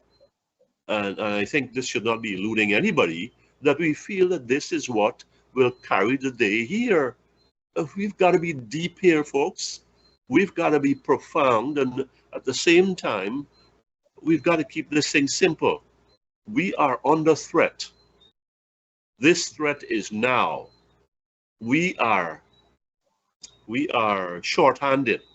Therefore, we've got to do, this is where we have to be as individuals and as citizens. And in addition to that, these are the steps that we've got to take. It may not be necessary to broadcast them. We've got to take, whether it's military alliance, whether it's military base, but on our own, we are not strong enough, and by far, to confront the Venezuelan threat in any meaningful way. I would like to see our citizens, from young and in the other civil agencies, civilian agencies, and I'll come to that in a moment, be impassioned, more engaged in this issue. I go to my church and we pray for peace, and that's good, and I'm all for that. But it has got to be more. It's got to be more substance, and quite frankly, I am not feeling that. I'm not seeing that. I'm not hearing that. You have some sporadic comments here and there in the newspapers. I don't know what's going on the television and on social media. I'm not a part of that, and we are lagging. Whilst the Venezuelans are accelerating, we seem to be running in the same place, notwithstanding the efforts in the international front and whatever else is going on here. We are not doing enough here. We are not. Our hearts are not in this. It's like it's going to pass. I don't think that this one, colleagues, is going to pass, or it is going to just fade away, and that's going to be the end of that. I think it was Mr. Guaido who said, look, if I've got the wherewithal, I'll clear every Guyanese out of Essequibo. I may be saying it a little wrongly, but bear with me here. And so political opponents of Senor Maduro are sensing an opportunity. So as to where that leaves him, that is up in the air. We do not have any control over that. We have control of how seriously we take this thing and what we do to register our seriousness locally, and how we try to envelop others on our side. Thank you very much, Mr. Lall. And to the point you're saying just now, I was touching on it earlier. Guaido was very much similar to Maduro when it came to the Essequibo issue. And with Maduro facing all the troubles he does internally in Venezuela, country in decline, economy in decline, etc., it does, to use a historical example, it reminds you of the Argentina in the 70s and early 80s. It was a country in decline, but one of the few things that the country could agree on at any time, whether it was the 80s or even if it's today, was they want their claim to the Falklands. And that's why the Argentinian government in 82 did what they did and tried to retake the Falklands. Now, going back to the seriousness of this discussion, if you go through history, when countries have the type of rhetoric that Venezuela has now, whether it was Argentina in 82, Saddam in 1990, Putin in late 2021, early 2022 with Ukraine, and we go down a list of other examples, it tends to end one way, and that is eventually it leads to battle. And the battle can go one way or another. But again, we're talking about, it doesn't seem, as you were saying just now, you're walking down the streets of Georgetown, it doesn't seem like people have that sense of seriousness. And if you're walking, and those who were paying attention or who were alive during certain instances could remember, the buildup to the Persian Gulf War, there was a lot of shuttle diplomacy going on, and people that looking at, okay, there was a sense of atmosphere. Saddam will do something at some point. Putin in 2022, there was a sense building up for a few months.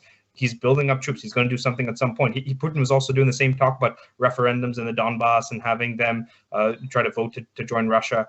If you look at, right before the Korean War, there was also a buildup that led to shuttle diplomacy, and that is why the South Koreans were actually at the UN at the moment that the North Koreans invaded in 1950. So again, these things, they tend to go one way. And the reason I'm leading up to a question here is, you guys are all esteemed, very knowledgeable people in your own right. Sitting here right now in late November 2023, do you see this ending any other way other than Venezuela at some point in the near future tries to react militarily? The pretext for that they're building up with the referendum is there. The rhetoric, the dismissal of ICJ jurisdiction is there. Do you see it ending any other way? And I'll just, and I want to address a few more questions before we end off. So let's just have some brief answers to this. I'll start with Mr. Lall, and then Mr. Jonas, and then Dr. Griffith. Well, I think Mr. Maduro has dug a hole for himself, and whether he did this for political reasons, for the old foreign adventurism, to distract from economic woes domestically, that could be part of it, and I think it was very much a part of it. The fact of the matter remains is that now he's got to deal with the law of unintended consequences. He cannot step down, he cannot step back, he cannot step away. That is a problem for us here as Guyanese. In the meantime, so I see it going down a road that may not be open expressions of belligerence. What I see is going to happen is what the military people call this hybrid thing, what I call a proxy intrusions, which has actually been happening, and I think that is going to intensify. I think it would be a really crazy act on the part of the Venezuelans, whether it's Maduro or whom, a hawkish general or some succeeding opposition, to try to take this thing by sheer muscle power, meaning military power, because one, the United States may have no choice but to reverse its partial relaxation of sanctions and whatever else could follow from that. Because if this is allowed, you have the chain reaction, as Dr. Griffith said, of the rest of the Latin American region. And so the world is watching this. Although a lot of it is focused on Israel, a lot of serious people are looking at this, and this, I don't think there's a need for a precedent to be set here. Short answer to the question, I think that Venezuela already is weighing its options. I think Mr. Maduro is looking for a way to, after that referendum, to ease back. I don't know how successful he'll be at it, but understand this, he did not last so long at being anything other than what he is. He's a pretty wily character, and he has lasted. He has lasted. In the meantime, I think proxy expressions of Venezuelan aggression are going to continue, if not intensify, below the radar. Thank you, Mr. Lall. I'll just say, in terms of contributing to that, I do agree with what you're saying about the law of unintended consequences, but I don't see personally how Maduro gets away from it, because at this point, if you do have that referendum and the Venezuelan people do vote come early December that they view Guyana Essequibo as part of their nation, and that's formalized into Venezuelan law, then and that they see it as a state of their own in a different way under their own domestic law than they did previously. It's like when Saddam declared Kuwait another province of Iraq, or when Putin declared 2 days before the full-scale invasion, he declared the Luhansk and Donetsk to be provinces of Russia, states of Russia. And once you declare this area to be a state of yours, then you can't back out to your domestic population of saying, oh, well, we have to protect the people of this state. And that's what happened with Putin too. He's dealing with lots of unintended consequences there, because he can't pull out now that he's declared domestically within Russian domestic law that this area, the entire Donbass region, is part of Russia. Then, like, by your own domestic system, you have to defend this area too. So I don't see how Maduro gets away from it once this referendum is done. And I say, excuse me, folks, quickly, I think that the referendum, in my mind, is a done deal. It doesn't have to be tarnished in any way. I think that this thing has got enough power in it, enough energy in it, to come out overwhelmingly in favor of taking this next Essequibo is ours. And now Maduro is going to be looking at the genie that he unleashed out of the bottle. And he really can't stand down or stand still. Yes. Mr. Jonas?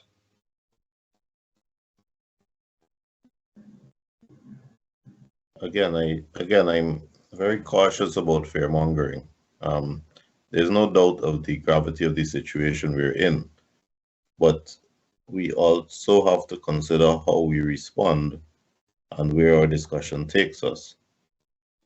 Now, if you look at the 5 points that are raised in the referendum, none of those 5 points speak to annexation or war or military intervention. Each of those points speaks to accordance with the law. The first point says, do we reject by all means in accordance with the law? Not by all means whatsoever, by all means in accordance with the law, the arbitration award. Do we support the 1966 Geneva Agreement as the only valid legal instrument to reach a practical and satisfactory solution? Do you agree with Venezuela's historical position of not recognizing the jurisdiction of the ICJ? Do you agree to oppose by all legal means? Again, not by all means, as the United States say, by all means. By all legal means, Guyana's claim to the area. Now, the last one is the most comprehensive, agreeing for the creation of the Guyana Essequibo state and an accelerated plan for comprehensive care for the current and future population of that territory. So that is troubling, but again does not speak about military intervention. And an accelerated plan also doesn't speak to immediately coming across the border with your grants of citizenship, especially in the context of the preceding 4. Now, I'm not trying to suggest that the fears we're speaking about are not real. They're real and they're immediate. But what I'm saying is that Guyana's discussion has got to be to focus on the legalities, on the rhetoric that Venezuela says it's peace-loving, that it's insisting that it wants to act in accordance with the law. And that is the approach we have to take in terms of our internal discussions in Guyana, in terms of our exchanges with Venezuela, and in terms of our outreaches with the international community. Now, what I have not heard, and I think we needed to have heard long ago, and if it hasn't been done, it needs to be done loudly and quickly, both with Venezuela and the international community, is that the first question in the referendum assumes that the arbitration award was fraudulently imposed. Do you agree to reject the line fraudulently interposed by the 1899 arbitration award? Now, that makes a legal and factual assumption impugning the validity of the legal award, of the arbitral award, which is what Guyana is resting its case on. And one party to an arbitration process can't unilaterally say, we're ignoring that process and we're ignoring the arbitration award. And I think that a very good argument can be made and should have been made to the Venezuelans and the international community that any referendum cannot involve a unilateral statement by one party to an arbitration award, assuming that the award is fraudulent, when the other party to the arbitration award says we think it was well done and we're bound by it. Certainly, the first step can only be to explore and examine the basis upon which you seek to impugn the award, the reasons you are saying it was fraudulent, and to see if those reasons stand up to scrutiny. And therefore, the first question asked in that referendum leads to a conundrum. It leads to an unsatisfactory legal and factual state because it's premised on unresolved legal and factual issues. And I think that point could be made very strongly and has not been made. I haven't heard anybody make it. But I think even Venezuela would have a hard time contesting the argument that if they're a party to an arbitration award and they are claiming that the arbitration award is invalid, surely the first step must be for them to show the reason that they are saying it's invalid, rather than basing a referendum on the assumption unilaterally made by one party to the arbitration award that there is some fraud or something. So that argument has not been made, as I see it, hasn't been put to Venezuela, it hasn't been made in the international community. I haven't seen an analysis done by our government of these 5 points of the referendum, but that needs to be part of the intelligent discussion, the intelligent conversation that we're having. And so far there's been silence. And that goes to competence, it goes to a serious fundamental problem with the capacity and ability of our leaders. And I am very worried about that. I think that is as troubling as anything else. Thank you, Mr. Jonas.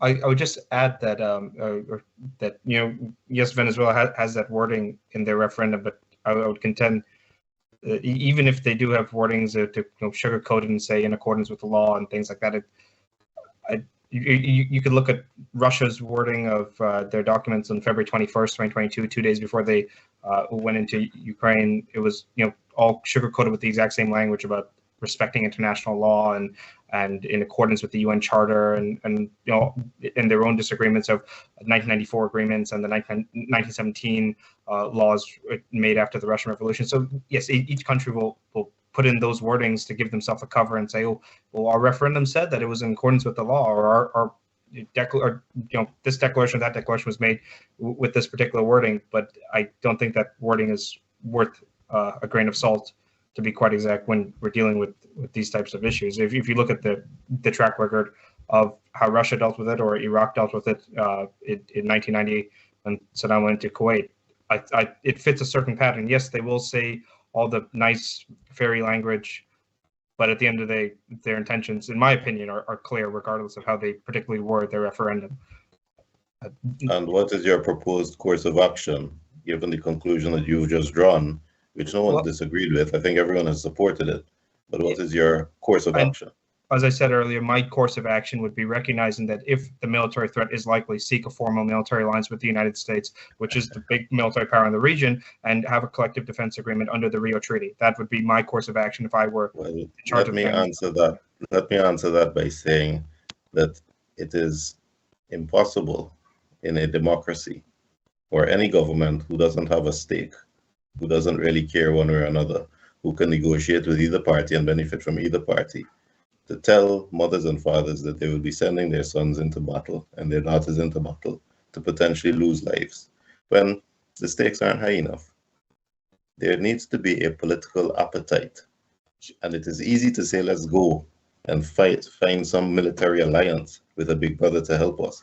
But let me tell you, it doesn't happen that easily. And if you look historically, you will see that the reason those same people who are neighboring Ukraine have stayed out of it, although they are vitally interested, the reason that the Arab countries whose populations are vexed with their governments have not lifted a finger to help the Palestinians, even though they're right there and neighboring, is because the stakes are high and you do not gratuitously send your sons and daughters in if you can help it. We do not have that. Exactly because the stakes are high is why when you raise the stakes to a certain level, you establish a level of deterrence and peace through strength, where once that threat is established, the Venezuelans would be deterred from otherwise acting. And right now, the Venezuelans are not deterred. If you have an established military alliance, they may be otherwise deterred. Now, on top of that, I'm sorry, you've missed the whole point. You've raised the stakes all by yourself, but I don't see how you've done it. How have you raised the stakes? How have you incited Brazil or the Americans to jump in on your side? You have done nothing to do that so far. If I may respond, you're saying that the stakes aren't high enough, but we've heard yourself and other panelists throughout this discussion mention that the stakes are high to a certain extent. That's why the U.S. has certain interests, financial interests. It was also mentioned the Chinese have certain financial interests, which will affect how they act in this matter right now. And if you go historically, it is because countries like the U.S. have a stake financially or otherwise in countries like Iraq and like Kuwait in 1990, or it could be argued like Iraq at a certain point, or Guyana today. When you have ExxonMobil as one of the top foreign direct investors in Guyana, yes, you do have a stake, and other oil companies as well. That is why the U.S. would be more willing to establish an alliance. On top of that, you look at the Moderator Doctrine. If you want to go through historical examples, you could go through the historical examples of it. I'm just saying what I would do otherwise. You asked me specifically what I would do otherwise. That is a specific course of action that I would take, and I would contend that the history actually does support the idea that U.S. military interventionism is long established. It's not, the U.S. is not criticizing for intervening too little. It's criticized for intervening too much. So the idea that the U.S. is not going to intervene, the U.S. is not going to, they're criticized for intervening even when they don't have a stake. So where they do have a stake, such a large scale as ExxonMobil, one of the largest U.S. companies, having a direct stake in Guyana, I would argue that they do have a stake similar to what the U.S. stake was in Kuwait in 1990. But I'll move on to Dr. Griffith to add on to the discussion. Well, I know we're running over time, and let me make 3 quick points, because I've got a commitment I've got to leave for in a few minutes. I hold no brief for the government of Guyana or any entity in Guyana. But I know that any public education campaign, particularly in a matter that is as serious as this one, any organization or government running such a campaign has got to use all media and methods, including music, including influencers in social media. There was no social media when Saddam Hussein invaded Kuwait. There was no social media in many historical contexts, but there is social media now. And I think it's quite appropriate to use music, to use influence in social media to send the messaging. You may quibble about what the nature of the messaging is and who conveys those messages. But I applaud the government of Guyana and all the entities in Guyana that are using every possible way of connecting to people, irrespective of what the dispute may be about the content. I want to make a bet to Timothy. I'm going to bet you, Timothy, one case of Banks beer, that you cannot find one school class of children either in Georgetown or in Maria who can have a conversation about the execrable threat, a substantive education about the execrable threat. We know generally as Jubazars. What I've been asking for, and I wrote about a couple of years ago, is a consistent educational campaign, and not only in Georgetown. Let me give you an anecdote. When I was in Guyana for those 3 years, I held a session at the invitation of the Foreign Service Institute with the diplomats, staffers of the Foreign Ministry. I could not have a single one of those young staffers tell me anything of substance about a Venezuela claim. And these are people representing the nation. I don't think we have done a good enough job over and above the generalities of Venezuela, as give us hours. Who knows exactly what the details of this claim are? Let me So interrupt my point you, is not that the generality. if you don't mind. But let me finish. Don't interrupt me yet. Interrupt in 2 minutes. No, because you're saying the I'm same not thing. talking about. I'm not saying that I'm still bringing that beer, the banks beer, that we don't generally know, but we don't have a consistent enough campaign with substance other than the generalities. And I came away from that session with those foreign ministry officials saying, my God, if people representing this country cannot discuss this issue, I wonder what the average citizen in Guyana would know. Whether that citizen in Madia or Letem or Karasabai or wherever. But let me come to the question that Rusat asked. We're saying the same thing. Okay. So you're going to buy me a I was- case of beer and I'll buy you a case of beer. What I was saying, well, I'll do that gratuitously, but what I was saying is that there's no Guyanese student who doesn't grow up learning in school about the 10 regions and seeing Essequibo as an integral economic and political and social part of Guyana. But I was also saying, and I'm sorry if I didn't say it clearly enough, that a serious gap in knowledge and where the government has fallen down, and especially now, given the current crisis, is that we don't know that history. We don't know about the Schomburg line and how it came about. And we don't know that, that the history of the Zone de Reclamation and the point where Brazil, Guyana, and Venezuela converge and how that plaque got there. And the validity and vindication and history of the 1899 award. Those things are not specifically taught, and given that gap in knowledge, the government needs to fill that gap now, calmly and rationally. So we're on exactly the same page. I think if we can shake hands on that. We'll shake hands and drink a beer on that. I'm still looking for where the case of beer coming from. GK, you can buy it from us. What about your check?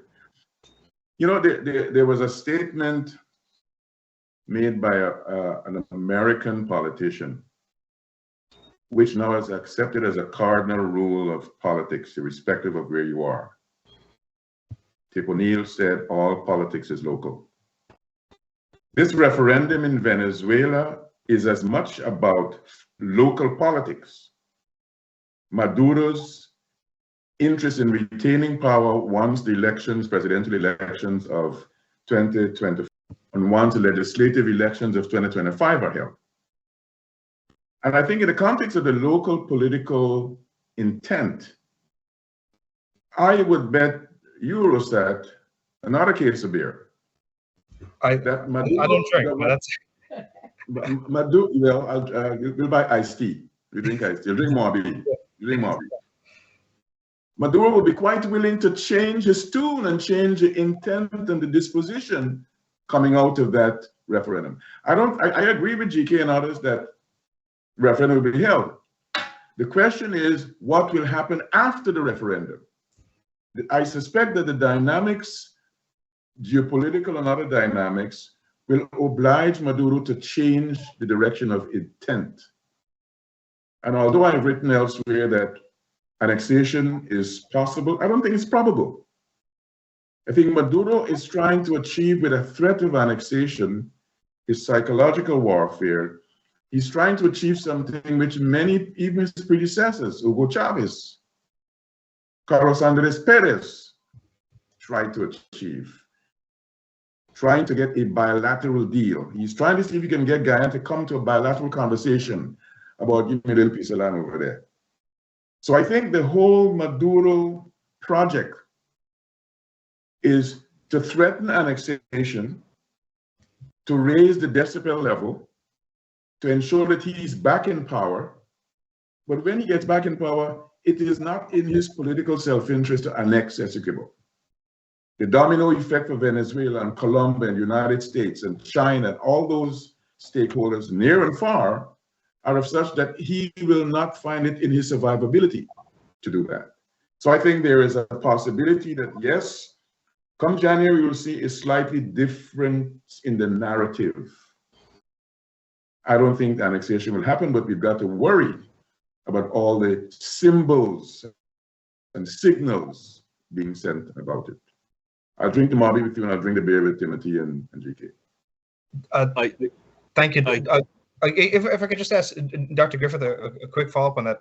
You're comparing Maduro to predecessors like Hugo Chavez and others, but the stability of Hugo Chavez within the Venezuelan domestic system, he was not as fragile as Maduro is now. Do you see the point that maybe Maduro is at a level of desperation, fragility that Chavez and the others just never faced, and maybe that might lead him towards a different decision making in the end?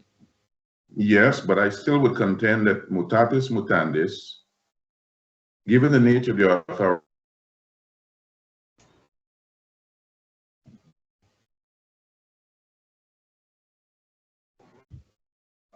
Can you hear Dr. Griffith?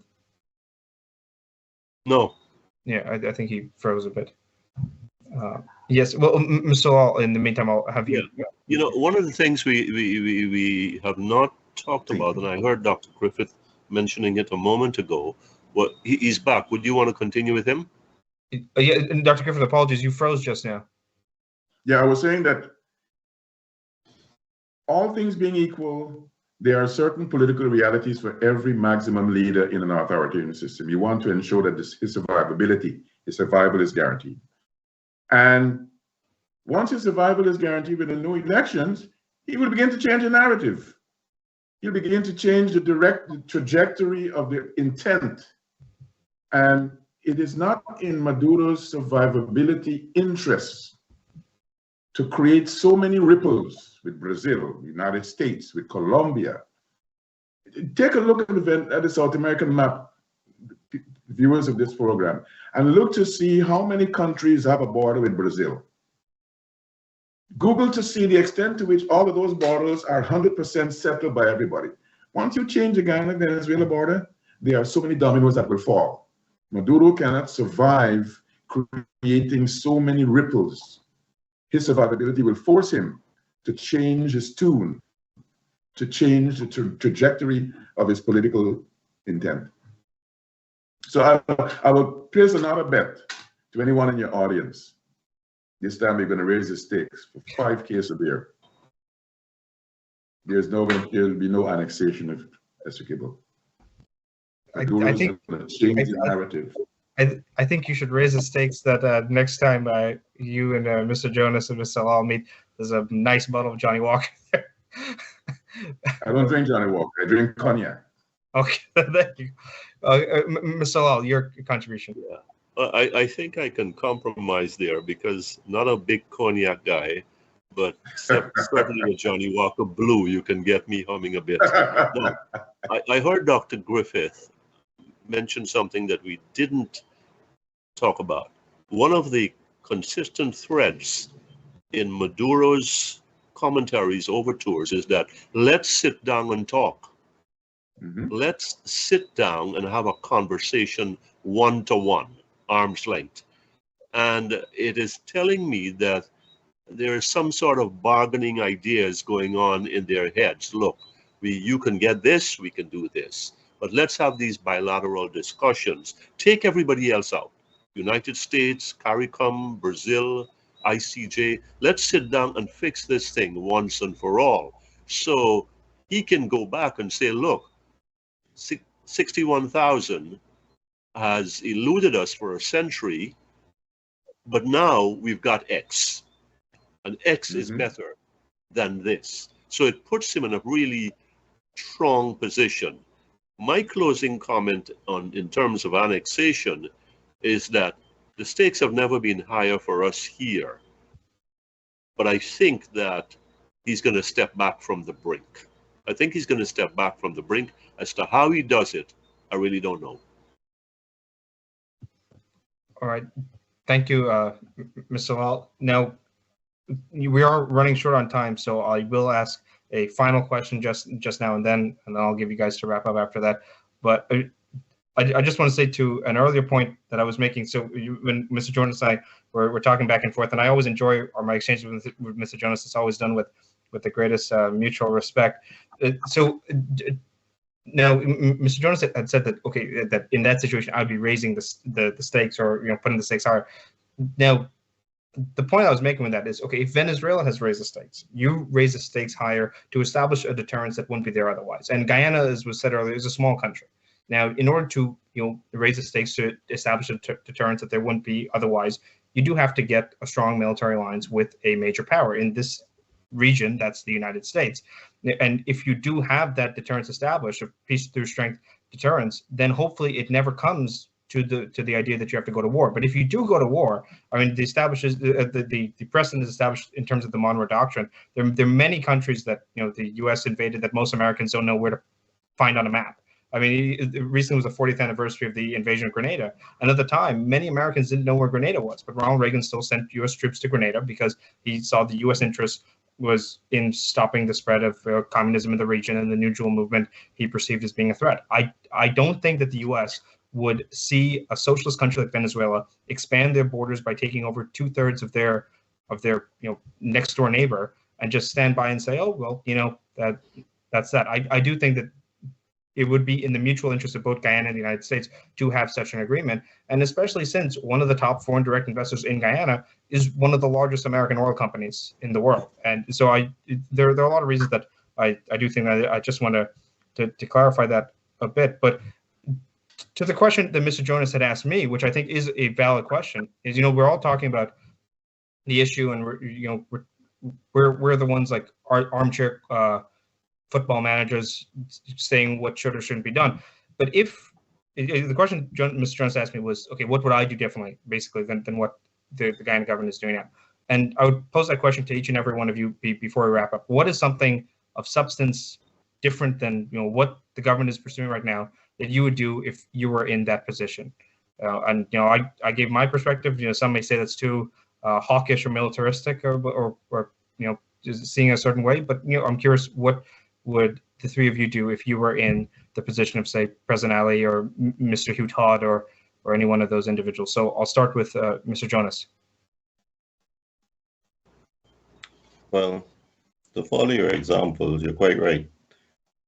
Grenada had a revolution, bloodless revolution, by an affirmed socialist Marxist at the height of the Cuba situation, and couldn't be tolerated. It also was a zero military threat, and therefore it was very easy for the US to go in to forestall any involvement by Cuba or Russia. The point is just made by Ivelaw that Venezuela has the largest reserves of oil around, and 3 Caribbean countries have already in the last 6 weeks been visiting, being wooed with promises of cheap oil and what other favors are going there.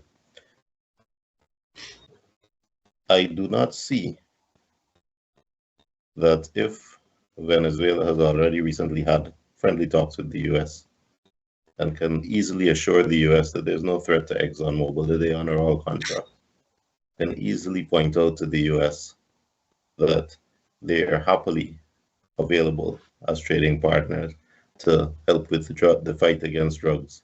They can offer much more than Guyana can. They can be much more attractive as a trading partner, as a political partner, as a military partner than Guyana can. So when we talk about political appetite, I really think that you are missing the fact that in terms of leverage, in terms of enticements, in terms of negotiating skill, we lose. There are other dictators in South America that weren't touched by the Americans, although they were much more dangerous. Have a look at Pinochet. Because he was installed by the Americans. So, I mean, Allende was touched by the Americans. So, yeah, let me finish. Chile. So they were not interested in interfering with proven dictatorships, proven failures in democracy, because there was no political appetite for it. What you have to look for, again, Mr. Ramgopal, you gotta let me finish, please. You gotta let me finish. Yeah, no, again, I don't want you to mischaracterize my position. You're saying no, but you're not letting me finish. But I don't want you to mischaracterize what I'm saying. If there is no political appetite, and if we see that Venezuela already has the capacity to be much more attractive in terms of trade, in terms of political alliance, in terms of social alliance, then you have to say, where is the political appetite? And I'm not seeing it. And I believe it's naive to think that a democracy is going to send citizens to die and fight where the stakes aren't very high. Now, to answer your question, what should be done? I've already said that I would try to fill the vacuum that exists in terms of the propaganda and the fake news that is out there that is raising hysteria. I also pointed out that there needs to be a close examination of the referendum, especially that first point, because the entire argument turns on, we are saying the arbitration award of 1899 is valid. They're saying it's not. And therefore, the first question of their referendum cannot logically be based on the assumption that it is invalid. And I think that point could be made by Guyana directly to Venezuela and by Guyana to the international community to say, how can you, a party to an arbitration award, premise a discussion on the assumption that the award is invalid when that is precisely the dispute that we are having with you from the 1960s of the Geneva Agreement? Let that be the discussion, because everything else you are talking about flows from your erroneous assumption that is the genesis, is the catalyst of the dispute. We are saying it's valid, you're saying it's not. That should be the focus, not you're assuming that it's invalid. It's hard, it would be hard for them to debate that, but I think that's where the conversation has to go. And other than that, I agree with what all the panelists here have said, that the conversation has to be with Venezuela. The conversation has to be educating Guyanese calmly and rationally and dispassionately. And the conversation has to be with the international community. Again, relying on the ICJ, moving forward with the ICJ, ensuring we get the correct decision from the ICJ, and then armed with that. So knowing that international law is on our side, and knowing that there is no forum that is against us at this stage, pressing for pressure to be put through the Securities Council, through CARICOM, through every forum that we can reach, including discussions with Brazil and the US. I'm not saying don't do it, but I'm saying be aware of our limitations. Look at it objectively and holistically, rather than from one side. See that both sides may be trying to offer enticements, and see which one is more attractive, and look for the political will and the political appetite. That's what I'm saying. So I think we are all on the same page. We approach it from all angles, but the focus that I see missing here is the intelligent local discourse by our government, the intelligent and calm education of our people by our government, and the analysis of the referendum itself, and the dissemination of information and of our point of view, criticizing the underpinning of that referendum, which is so clearly flawed. Thank you, Mr. Jonas. I didn't want to interrupt you. I was just trying to clarify. I didn't want you to mischaracterize the position.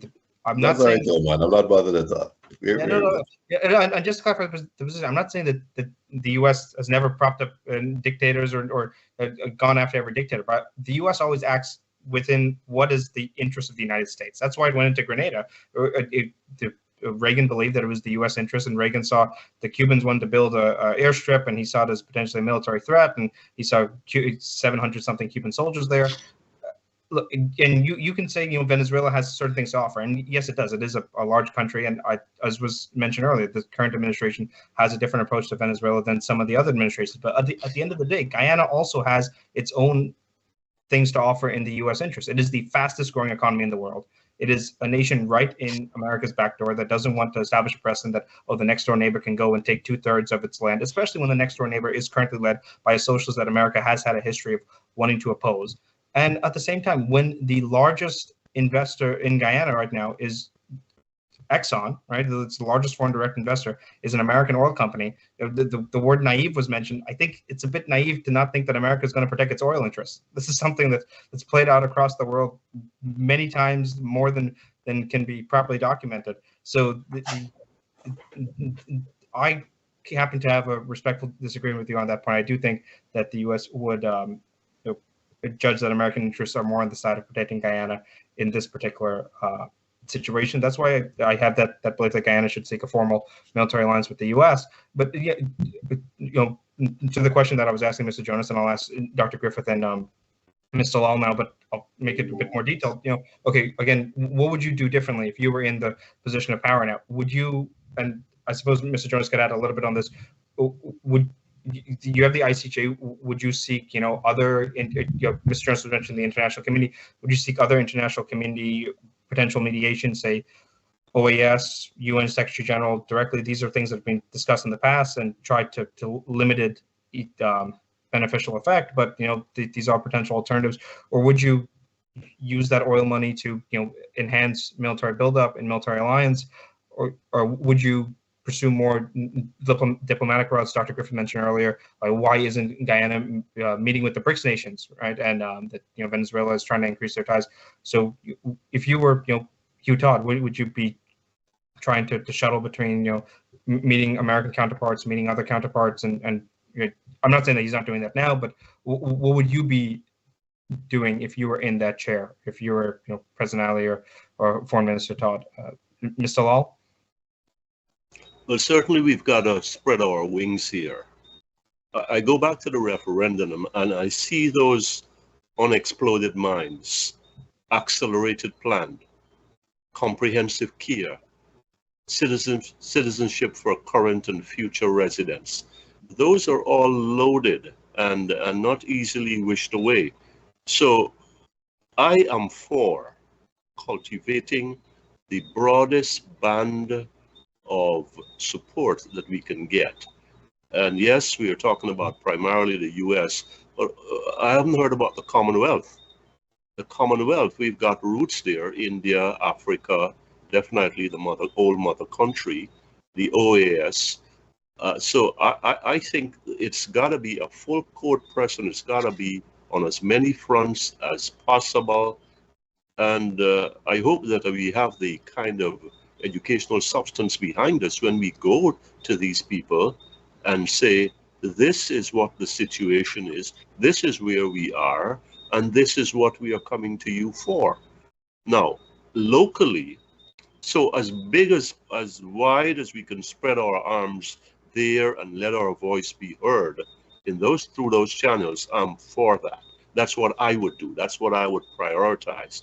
Locally, I'm a bit disappointed that after that first meeting with the government and the opposition and their teams arrayed across that desk, that there has not been more of that with the foreign minister and the shadow foreign minister, with them speaking together.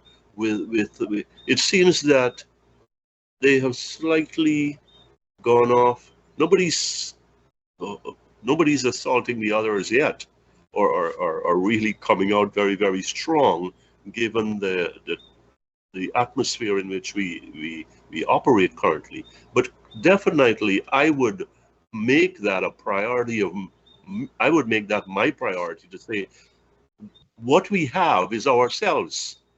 When all is said and done, wherever we look, what we have first and closest is ourselves, and we need to put as much energy as possible to make every Guyanese feel that they have a stake in this and they have to be involved in this. And so, yes, I spoke earlier. So that is one, and I spoke earlier. My last thing is about coherent, comprehensive, and consistent. I'll go so far as to extend consistent into constant. This wishy-washy business we're doing, that ain't working, right? We've got to raise the pressure on ourselves to get to wrap our arms around what we really have. And an educated population is an empowered population, particularly on this issue. Those are the three things I would do. Largest footprint internationally, encircle the opposition, because we're talking about almost all the population there, and speak with one voice, and then have that very intelligent voice speaking constantly to the Guyanese public and have them speaking to us. Thank you, Mr. Lall, for that. And yeah, I'd just add another point. I was using the phrase military buildup earlier. If I was in that position, those were things that I would focus on. And yes, you could talk about alliances, you could talk about purchasing weaponry or things like that. But another thing that Guyana could do, we talk about education and engaging the people. You can have social media videos, you can do that, but you can also do, for example, national training to prepare for that eventuality. You could take all military age men and prepare them. Earlier, we mentioned the examples of Israel.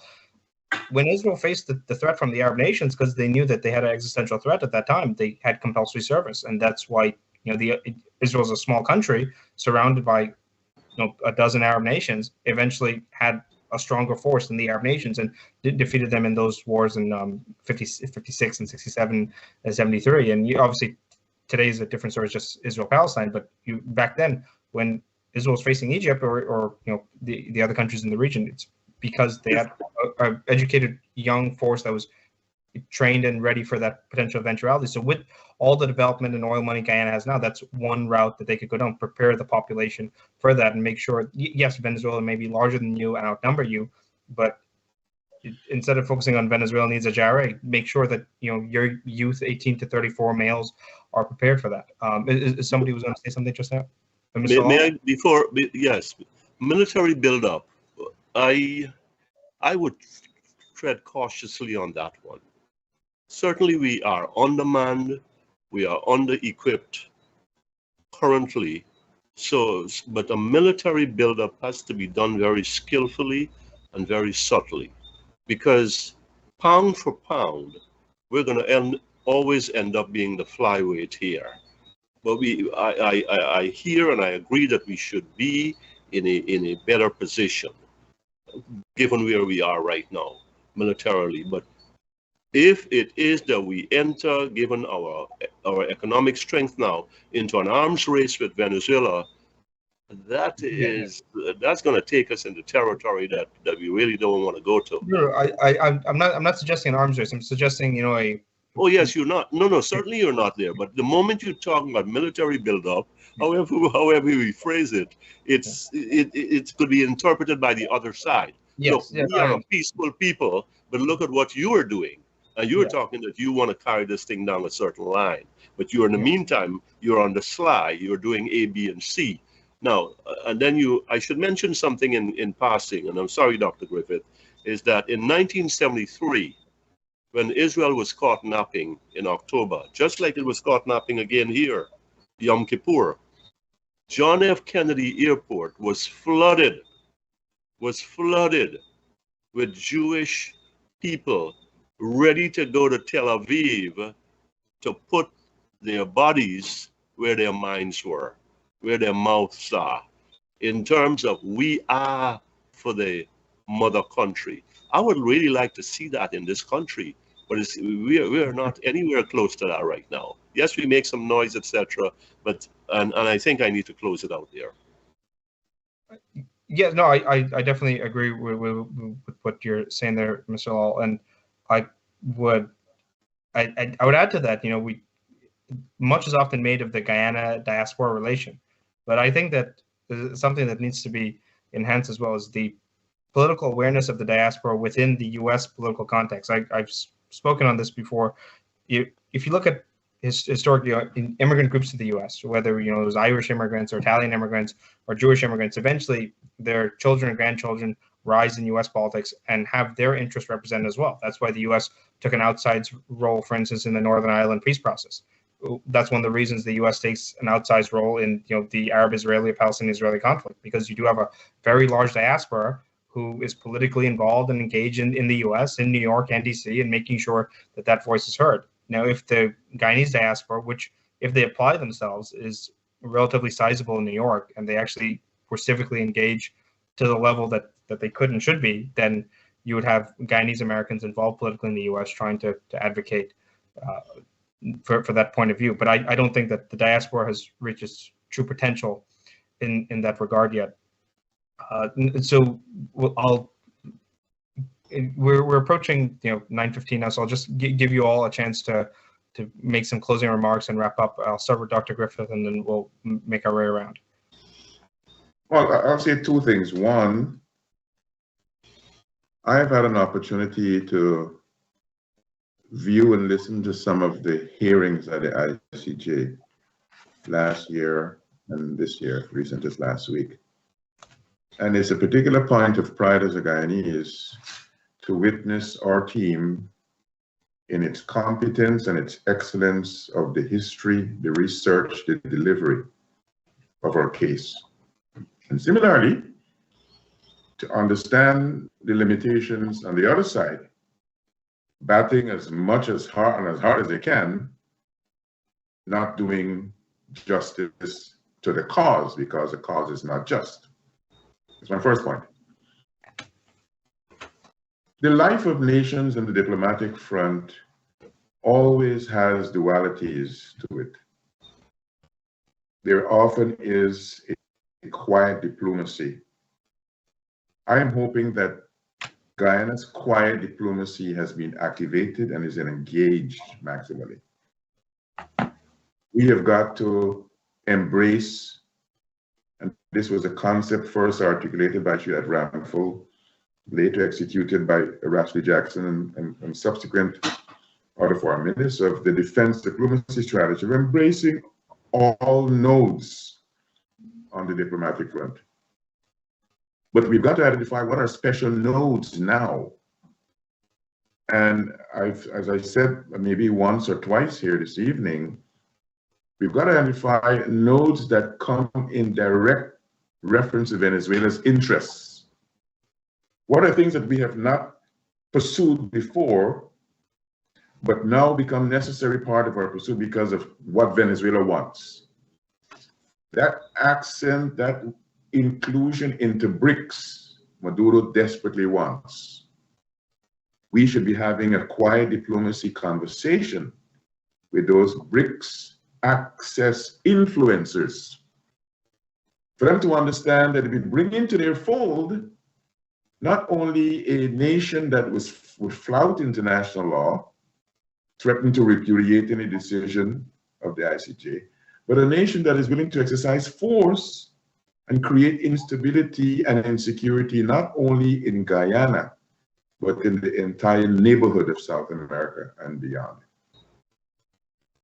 And I'll say finally, you mentioned maybe perhaps, Rusat, that we can try diplomacy and mediation, and oh yes, the time for that is long gone. All those years of the good offices, all those years during which Prime Minister Eric Williams created the environment for a cooling off, we have worked everything. This is a court of last resort. But it's a court of last resort that has consequences after the decisions are made. And I think we've got to begin to prepare for those consequences. One of the consequences being that there will be affirmation of the 1899 award. One of those consequences being that there will be a repudiation of the judgment of the course. And so what will be triggered with that? We've got to begin to plan B and plan C. Keeping in mind that there are a number of imperatives. The diplomatic engagement imperative is only one. I rest my remarks. Thank you very much for your contribution, Dr. Griffith. And again, as Dr. Griffith was saying, all these remedies have been attempted over the years, exhausted over the years. The ICJ is the court of last resort. Unfortunately, I think, as many of us were saying earlier, it doesn't look as, even though it's necessary to have that, and you'd be able to say we went to the ICJ and hopefully get a ruling in our favor. It only goes so far. And we were talking about quotes earlier. To the point that I was making earlier, there's an old Roman quote that says, if you want peace, you must first prepare for war. And that is, one of the logical reasons behind what I was saying earlier about trying to establish deterrence and military buildup and things like that. So I was reminded of that just now as Dr. Griffith was giving his closing remarks. Now, one thing that Mr. Jonas said earlier, which is correct, he talked about political appetite. Is there a political appetite in countries like the U.S. to get involved? And what I was saying just now, but diaspora involvement, I think that's one of the reasons that the U.S. has had political appetite to get involved in certain conflicts, but not others, right? If you look at why has the U.S. been so involved in the Israeli conflict, be it today or even in areas like the 70s or the 60s or the 40s, a lot of that political appetite has to do with diaspora connections and involvement and being engaged. And that's something that our diaspora needs to, in my opinion, learn from as well. So I'll give Mr. Jonas to give his closing remarks. I think we got to stop comparing apples and pears. If you look at the lobby group of the pro-Israeli movement in the US, we can't compare that to Guyana. And if you look at the Venezuelan oil reserves, we can't compare that to Guyana. And if you look at the standing army of Venezuela, over 100,000, can't compare that to Guyana. As soon as you talk about military preparation, you are guilty of escalation and inciting discussions which take us in a direction we don't want to go. And if you talk about things military with no knowledge of things military, worse yet. The couple questions that I would immediately ask are, given that the Venezuelan Air Force was buying F-15 since the 1980s, and have that infrastructure, and have not just soldiers on the ground, but have tanks and planes and boats, we're preparing what? And in what time frame between now and the 3rd of December? As soon as we start that discussion, first of all, it's so hopelessly laughable that it's embarrassing, but it's also an escalation and it needs to be avoided at all costs. There is no comparison between the two countries in terms of economic capacity or military capacity, and that is a reality that needs to be understood. It's well and good to talk about Israeli defense against the Arab countries until you remember the amount of money that America spends on Israeli military. I think it's $6 billion a year these days, but I don't know what it was back in the 40s, 50s, and 60s, but I know it was substantial. So we should not, at a superficial level, try to draw comparisons between apples and pears to justify a position. We got to look at the reality on the ground. And the reality on our ground is that our strong position is in law and in the international community lobbying on the basis of a successful ICJ outcome, and on the ethical position that we have consistently and honestly followed the arbitration award. Because the truth is, under that arbitration award, we were actually claiming more. And the Schomburg line was not entirely in our favor. We wanted it, well, not we, Great Britain wanted it further west than it was. So we have honored it. And the first step is to have a discussion as to what is the basis of the Venezuelan pretense that they can assume the award is invalid without presenting an iota of evidence to justify that position. But that's where we have to go. We have to go the diplomatic route. And having succeeded on the diplomatic route and an order from the ICJ, we then have to lobby the Securities Council and lobby the international community, knowing that we have the right of it, backed up by the one forum, the one adjudicatory body that is internationally recognized. At all times, we have to be calm and rational and informed, and we have to encourage our citizens to be calm, rational, and informed, because that's the only way forward. Thank you, Mr. Jonas. If I may just ask you one follow-up question. Now, you are someone of political prominence in Guyana. You obviously, with ANOG, have run for office. If you were president of Guyana and Guyana was facing this situation and you exhausted all legal remedies, all diplomatic remedies, you got an ICJ decision in your favor, you went to the UN Security Council. The Security Council had, as was mentioned earlier, there's the veto power. Russia vetoed in favor of Venezuela and went in their favor. What would you do at that moment? So you're saying, I've got to go in 2 minutes, but Okay. that might be a good question for another conversation. Yeah. Yeah, no, I'm just asking Mr. Jonas as a quick follow-up. So you're asking a human being that if he tries the best he can using his intellect and does the best he can all the way down the road and is met by setbacks, what do you do? That's like asking Ukraine, how could they have avoided the war, isn't it? And what did Ukraine do in the end? They sought a U.S. military alliance. That's my point the whole time. No, I'm sorry. That's not your point. That is I know my point more than anyone else, so I know my point. I don't think it's fair to say that the Ukraine encouraged a U.S. military alliance without ignoring the fact, that the U.S. certainly had the political appetite, first of all, to defend the European Union and NATO, which they have been advocating since the beginning, and second of all, to stop the expansion of Russia, which is something they've been trying to do since World War II. That is what political appetite is about. That is what political appetite is about. Surely you must understand that. Yes, and you would understand that appetites are fed, and the Ukrainians fed that appetite. And you make the point. That this appetite. I'm sorry, Ukraine was part of the USSR, and part of the breakdown of the USSR, engineered by the states, was to procure an independent Ukraine. That appetite was there from the beginning. Chairman, I think it's valuable if we were to wrap this up. Yeah. Both viewers and we ourselves have commitments elsewhere. Yeah. With that, Ivelaw, I think you're right. Yeah, I don't want to hold GHK, you want to close off, and let's close. Yeah. Well, I hear talk about political appetite, and I'm still struggling with what is our national appetite, our Guyanese appetite. Having said that, I'm thinking that Venezuela's economy is so dependent upon oil, and oil is so volatile, that will this border controversy ever go away? I don't mean in this moment.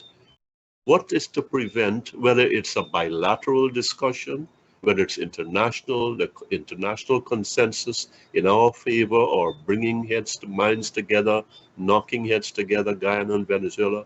What is to stop somebody 25 years from now, or 50 or X, some politician, ambitious politician, to say, well, you gave in too easily, or you gave up too much, and so we're back to square one? Well, that is, outside of our jurisdiction.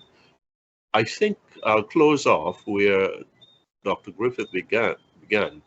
The Chinese have the same word for crisis and opportunity. And I think there's a reason for that. We certainly are in a crisis at this moment. And there's the opportunity for us to bond as a nation and to really, really dig deep to see what we are made of, to find a way through the legal front, the judicial front, the diplomatic front, and inside the internal front to represent ourselves with some distinction here. And so when we get these components right, and time is not on our side, we would have made a start. And I think I've said enough for tonight. All right. Thank you very much, Mr. Lall, Dr. Griffith, and Mr. Jonas. I'll just give my own final remark.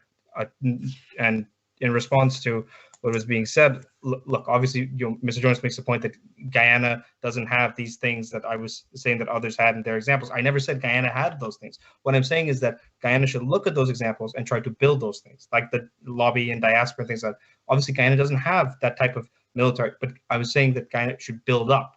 Right, if build up a diaspora, build up a military alliance, build these things. So yes, you call them apples and pears and whatever. I'm saying take the seeds of those examples and build the apples and pears, grow into so that you can eventually be a successful example, like the examples I gave earlier. And obviously, yes, you deal with the time limit. You can't have all that by December, and because you recognize you can't have all that grow overnight, then you do build an alliance with the big brother in the region, or the big brother overall. The U.S. is a superpower, and as much as Mr. Jonas may disagree, I do think that is what the Ukrainian example shows, and what the Israeli example or the Kuwait example in 1990. I do think that's what all those show. So I'll just wrap that up. I think I said enough as well. But thank you all to Dr. Griffith, Mr. Jonas, and Mr. Lall for your contributions tonight. I hope our audience enjoyed. Thank you all for tuning in. I hope everybody who is viewing from the United States has a happy Thanksgiving tomorrow. Thank you all for your contributions. Thank you all for tuning in.